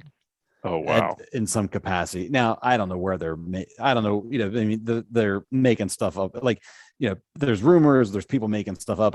Before the show, as a matter of fact, I thought there was a new Doctor Strange trailer, and I grabbed it and I was watching it. And here, by the time I got through it, I'm like, I think this is fake. And then I realized, of course, it was fake, but it looked real. So there's so much. I mean, people are having fun, but it's all information, disinformation. People just making stuff up. So who knows what's really going on? But I think the final product's good. Who knows if it'll be as crazy as where you think it might be, but I'm still looking forward to it. I think it's still going to be really, really good. Yeah, I'm going to try to freeze it at the point, but you probably know more about this than I do. But I know that I read something about speculation that because you hear Patrick Stewart's voice and some of the scenes here, I'll stop it here. There. Yes. If you're watching the YouTube thing. So I read speculation that they think this might be the Illuminati, which I don't really know anything about, but I'm thinking maybe you probably know something about. In the comics, there's a group called the Illuminati, and it sort of is made up of, and I can't remember exactly, but like, it's sort of made up of all the smartest people in the Marvel universe. Like, as far as I remember, in the comics, they were all, I thought they were always from the same universe. So I thought it was like Iron Man, Mr. Fantastic, Doctor Strange, I think Black Panther, I think Namor. Like, I think those guys were part of the Illuminati. But now that we're talking about it, I seem to remember maybe reading a story or two where they had some alternate universe people were also part of that. I can't quite remember. So either way, this scene here has Doctor Strange walking into a room, and you see a bunch of chairs up on a platform, which would be like sort of like the Illuminati's where they would be sitting. And it seems like and this is where we hear Patrick Stewart's voice as Professor X. So it seems like he's being introduced to the Illuminati of perhaps the multiverse. So Okay. maybe instead of just being the Marvel universe version of it, it's the multiverse universe, and maybe that's how they're setting it up. Okay. So, but yes, I heard that rumor, and it certainly seems that way, especially if they're going to include Professor X, because I believe he was also a member of the MC or the comics version of it. And Reed Richards was a member, Yes. right? So between Patrick Stewart and Reed Richards, maybe this is how we get Fantastic Four. Maybe this is how we get the X-Men. Like it would, I mean, the possibility, like, and this is all speculation, but there's all kinds of possibilities here, and it's exciting to think about what that means for the MCU going forward. Well, yeah, I would be. Yeah, I'm curious. Right, like with both X-Men and Fantastic Four, like, are they gonna? I don't know what they're doing here, but like, are they gonna bring these characters from the multiverse into the MCU that way? Like, yeah, or is it going to be like, all right, we're introduced here. Here's an alternate version of Professor X, but then, a couple years down the road, when they finally get around to doing X-Men, they'll do the MCU version, and they'll be like, oh, right, we met an alternate version of you. Like, you know what I mean? Like, yeah. Are they going to use? Would they bring Patrick Stewart over to the MCU, or is it going to be more like, here's an alternate version, this is kind of fun, and then here's the real movie, or like yeah. Same with Fantastic Four, but now Fantastic Four is actually the movie's in the works. We don't have a date for it yet, but so they could introduce them here and certainly keep them around for the movie too. So what I mean. I heard somebody speculate on I don't know if it was a podcast or a YouTube channel. I don't remember. Right. I thought this was really interesting. He's like, what if our MCU, we think of our MCU as like the prime universe, right? But he's like, what if our MCU is not the prime universe, and that's why we don't have X-Men and Fantastic Four yet, right? And then this, he's like that, and I was like, oh, that's kind of a cool, yeah, that'd be kind of right, like, so like our universe, the universe we know, is wrong, right. like that would be kind of, I was like, oh yeah, that would be kind of, that's a different take, right? That would be, that could be kind of neat. Yeah, well, even in the comics, whereas like DC Comics, like Earth 1 was the main universe, right? But in Marvel, the Marvel comic book universe is called Earth 616. Okay. So just, out of all the random ones, that's the home base for our heroes that we know. But it's I always thought it was clever that they called it 616 just because it's one of the many. Whereas DC was much more like, this is Earth 1 and this is Earth 2. They're much more, more on the nose over there. Yeah. But I'm looking forward to this. I mean, they, Scarlet Witch is running around in here, and so it's obviously she does look like a villain. It looks like it does look like she's going to be the villain. Yeah, but she makes a comment. She goes, she says to him, she basically, would she say, like, you don't follow the rules and you're a hero. I don't follow the rules and I'm a villain. Yeah, and I thought that was very interesting, both from a like as a what's going to happen thing, but also just from a philosophical question. You're like, yeah, it's interesting how some people get labeled a villain. I thought that was pretty neat. And there's a cool scene. I don't know if we passed it already or not, but there's a cool scene of her. It's like Wanda, Scarlet Witch Wanda, with, it looks like WandaVision Wanda. Yeah. Right. Which is really neat, And she's kind of bloody, right? The WandaVision. Yeah. That's there's evil Doctor Strange. Oh yeah, he's got to be straight from the comic or straight from the What If series. Yeah, well, definitely. I mean, that looks. I mean, that's got to be him. Yeah. So now I want to go back and rewatch that whole I know, right? What if thing again. And then the other scene, it looks like it's like a glowing figure that's charging there. That right there. Yeah. Oh, that's charging Wanda.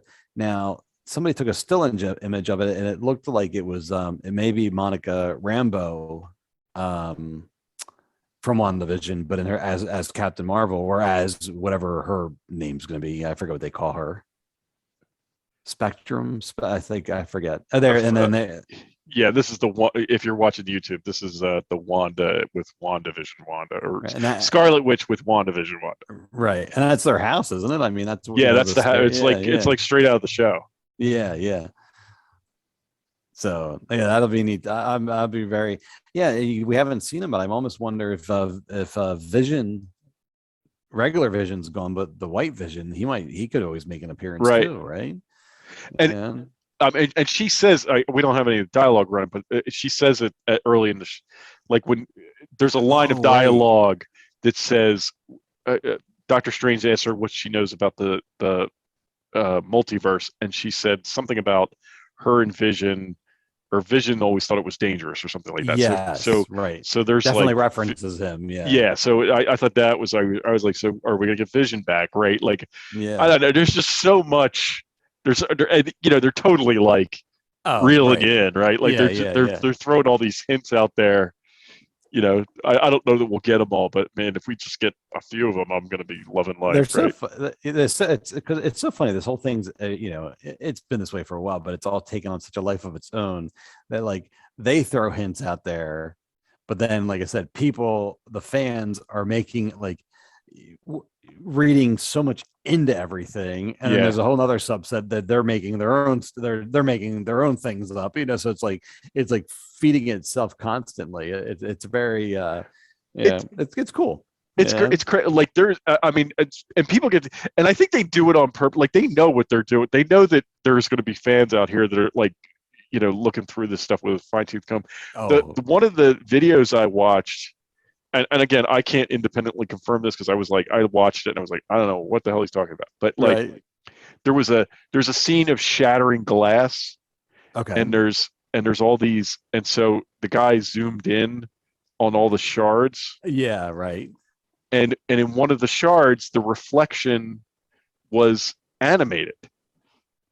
Right. So it's almost like it's like, yeah, we're bringing that animated stuff you saw. What if? Yeah, we're bringing that into the real world, right? Like, so it's like, and that's such a. Now, I can't independently confirm that that's what it was, but that's what this guy did. He zoomed in on it and he showed it.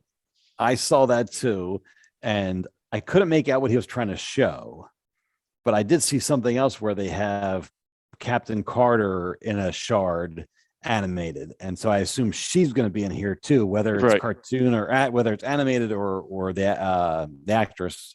I'm not sure that way too, but yeah, I mean, what was that?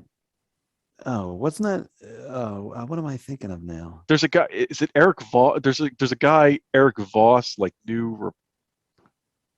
I don't know. He's on YouTube.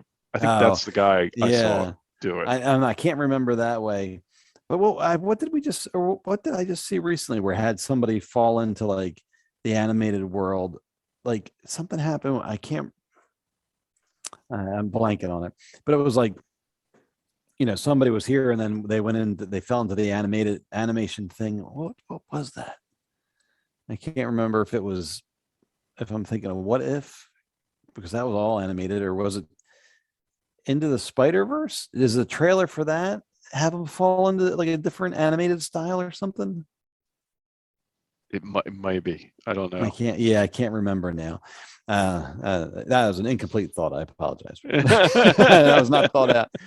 But it would be very surprising. It'd be very interesting to see, though, whether so in the trailer we do see what appears to be evil Doctor Strange pulled straight out of the cartoon.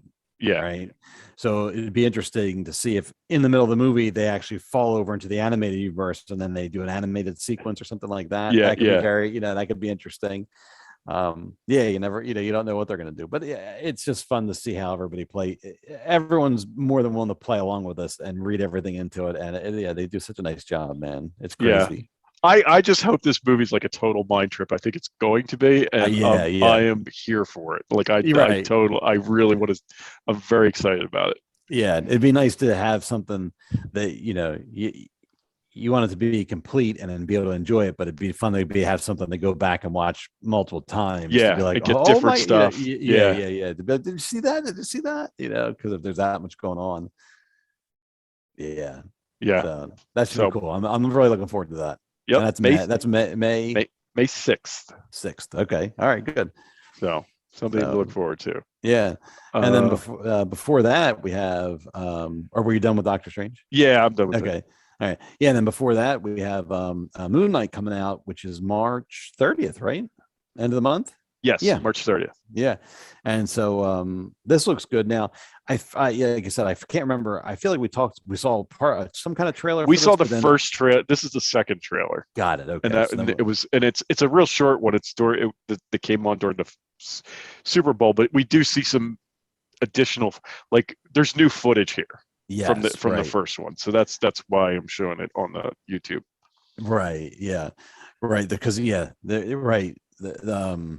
I haven't watched this in a while, so I'm sitting there watching it. Right. Yeah. What's the bad guy's name? Not the actor. I know this. I put you on the spot. I do too. I know. I don't have it called up. I'll think of it. It's a name I recognize. It's Ethan Hawke. That's it. I knew it was going to pop in my head. Really. Yeah. Yeah. So he's looking pretty good as a bad guy. I forget the character's name, but he looks good. And what's interesting is since this trailer was released, we see in this one we see the Moon Knight costume, which is more of the traditional costume. It has like a mummy effect going on it. Yeah. But since this, they released another character poster, which is Moon Knight. He's got a white mask and a white business suit and everything. Yeah. And that's another one of his personalities called Mr. Knight. Yeah. And that was from the more recent comics. I guess they I don't want to say they did a revamp, but they added that personality in at another point in time or whatever like that. So it was neat to see that being incorporated as well, because I thought that costume was pretty neat. Yeah, and apparently, I don't know what I was just going to say. Never mind. I lost it just as I was saying it. I had something. Mr. I did see that poster. I was gonna include that, and then I forgot to. No, I know. Me too. I know. But yeah, like what I thought. So I did get the origin. So the original origin for Moon Knight is that he has these different it's not like personalities, like the original, when they first introduced him. He had like alter egos, but they weren't like personalities, right? They're like disguises, basically, right? Right. They were like disguises. Okay. In the more recent comics, these are like different personalities, right? Like it's like that disorder where you have multiple personalities, right? And so that's changed a little bit. But what I thought was interesting is that, and I was, and I have read this. So usually, you see, like in the comics, you're usually like the kind of like the standard personality is this guy Mark Spector, and he's the one who he was like a mercenary or something, and he's the one who gets killed, and then that's when all this stuff happens to him, right? It's like you see, it's almost like Mark Spector is the standard personality, and then there's others, right? But it looks like what they're saying is that it looks like the show is going to be seen from the perspective of one of his other personalities, Stephen Grant, and he's not aware of these things, and he's going to kind of learn it as it goes, right? Like he's going to learn that he's the Moon Knight and that's Mark clever. Spector and all. Yeah. I thought that was really. I forget where I heard that today when I was prepping for the show. I read it. That's actually pretty ingenious, really. Because as brand new viewers, you're gonna, that'll be our journey along with his alternate personalities journey. Right. He'll learn as we do. He must be the guy that has the accent, because he's the one that he open the thing and there's a phone there, and when he answers, it's like, Mark, you're alive, or something like that. Right. He's like, what? Yeah. And the other thing I heard today, and this again, this stuff I'm totally unfamiliar with, so I'm just going off of whatever I heard today. But like, I guess the woman. The woman on the other end of the phone in that trailer, or who he's talking to on the phone, her name was like Layla or something. Okay. And the person I was listening to said that Layla, the most famous Layla in the Marvel universe is is another like superhero. Oh. And apparently she plays a big role in the House of M. Oh. And now I've never read that comic, so I don't know. Like this is all. No, I don't know if you've read House of M. If you have any clue what. But the name's not ringing a bell. And I thought House of M was much more about Wanda going crazy and. Oh no! Wait a minute. Well, yeah, House of M. I don't remember now.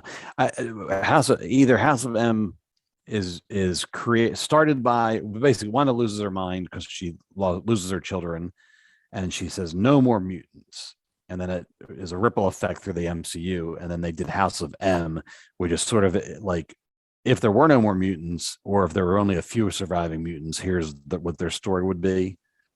But by the end, reality resets itself by the end of it. So I don't remember who a Layla would be, though. I can't remember who that would be. So, Layla Miller is the name. Layla Miller. And now this person didn't like. It's not confirmed, but he's just saying, like he says something about, or she says her name is Layla or something on the phone. And this person says the most famous Layla from the Marvel universe is this Layla Miller. And I'm trying to figure out what her her alias, her code names are Butterfly, and her other aliases are Acolyte, the girl who knows stuff, and Layla Madrox. And it does say she's in House of M number 4.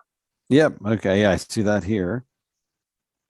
So it would be like, how bizarre would be if this Moon Knight show, if that also ties back some way to the Multiverse of Madness.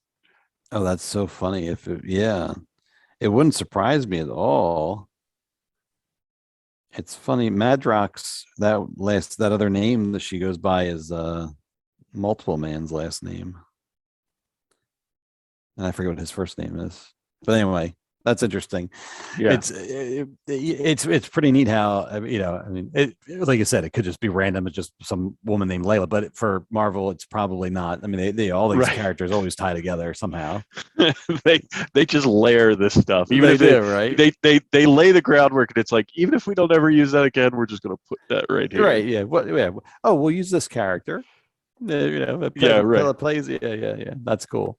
So anyway, I'm looking forward to this. This seems to be getting some pretty good buzz. Like, for being a show that as of right now is not tied to anything. It seems like a lot of people are talking about it. It seems like they're excited about it. So I'm looking forward to it. It'll be fun it'd be kind of fun to see. I was just saying the other night, as a matter of fact, out of all the shows we've had for Marvel, this will be the first one that's quote brand new, because we had Loki existed before, Falcon Winter Soldier and WandaVision. They were all characters we already knew. This is the first time we're going to be introduced to somebody, so it's kind of exciting. We'll get to know this guy here, and then I assume he'll make the jump over to the movies at some point too.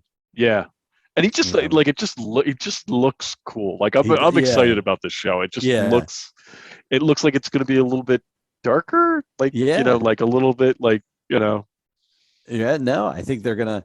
Well, it's interesting, speaking of Disney and darker and all that, but all the Netflix shows are now over on Disney Plus. Oh right, yeah. And because they brought them in, they instituted, I guess there's parental controls on Disney Plus now, because those shows are not PG-13.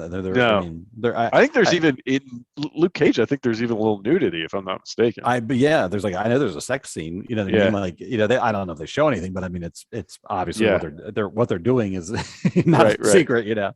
So I'd love to see them. I mean, it doesn't have to be like a hard R by any means, but I'd love to see them push the envelope a little bit, especially if they have those parental controls in place where they can, you can actually, say, okay, my kid can handle this. No, my kid shouldn't see that yet, or whatever. So right. I'd sure go for it. Yeah, I was telling myself after Spider-Man, and they introduced Matt Murdock was there. he asked, and he's 13 now, and he Right. asked if he could watch it. I was like, yeah, you can watch it now. So Yeah. and I was like, I really think, and I maintain, I think that Daredevil is the best of those shows. All the Daredevil series were pretty good. Yeah, they were all So they were good. Yeah, I'd be curious because I remember them being, I don't want to say they were slow, but they were more there's a lot of action, but they were like a little bit of a slow burn type of thing. Like and the characters were, you know what I mean? Like, so I'd be curious if what he thought. I just, a teenager, if he might be like boring. Yeah. I actually want to go back and revisit it because it's like I'm like, I'd like to go back and now they're available. I'd go back and watch them. Yeah, I was thinking that too. Like for I'd really like this. I mean, obviously with Daredevil and Kingpin. Oh, and apparently somebody just caught a picture of Kristen Ritter dressed as Jessica Jones again. Oh, really? And that just made me tie into what we were saying about reshoots. I almost wonder if she'll turn up in Multiverse of Madness. Wow. Whether it could just literally be a shard of glass flying by and have her in it, or it could be something more. But if I were Disney and I have those shows now on my platform, I'd be like, sure, bring those guys in. Bring them in. Yeah. Why not? Yeah. They're already established. Bring them in. Yeah. Bring it. We'll figure this out somehow. Yeah. And they were all cast well. I think all of with the possible exception of Iron Fist. Yes. I think all of them were well cast. Yeah. And I think, they were great. I mean, and I think it goes to show because they're, at least for the Daredevil and Kingpin, they're still using them. You know what I mean? They could have easily been like, okay, that was fun. Right. Obviously they did a great job with them. So keep using them, and Iron Fist or whatever. I don't care if we see him again or not. That was it. I never even finished that. I think I started watching it and I maybe got 2 or 3 episodes into it and I was like, I'm done. Yeah, it was just one of those things. I'm like, what are they doing here? And I watched it just to see where it was going. But at the end of the day, I remember finding his girlfriend was much more interesting. What was her name? She was I don't remember. I can't either. She ended up being somebody in the comics too, but I can't remember. She was Asian, and so she had her own dojo and all that stuff. But I remember Colleen. I don't know if that's the actress's name or her name in the show, but whatever. I remember she was much more interesting than the actual main guy. So okay. Maybe they'll just bring her back. Yeah. Oh well. All right. Anyway, all right. You got anything else for Marvel? I don't know. I think that gets us caught up. Yeah, I think we're. It should. We were on for a long time. I know, right? What time is it? Oh, we were. Oh, geez. Yeah, we were on for a while. All right. So are we good? You have anything else? Good. No, we'll wrap it up. All right. Well, thanks for listening tonight, gang. Really appreciate it. If you enjoyed the show, we ask you to go out, as always, leave us a review on iTunes. If you want to watch us on YouTube, we have the YouTube channel. You can go check us out. You can watch us there. Hit the subscribe button and give us a thumbs up. That helps us out. And with that, we will wrap up the show. And I will talk to you next time. Good night, everybody. Good night, everyone. Thanks for listening.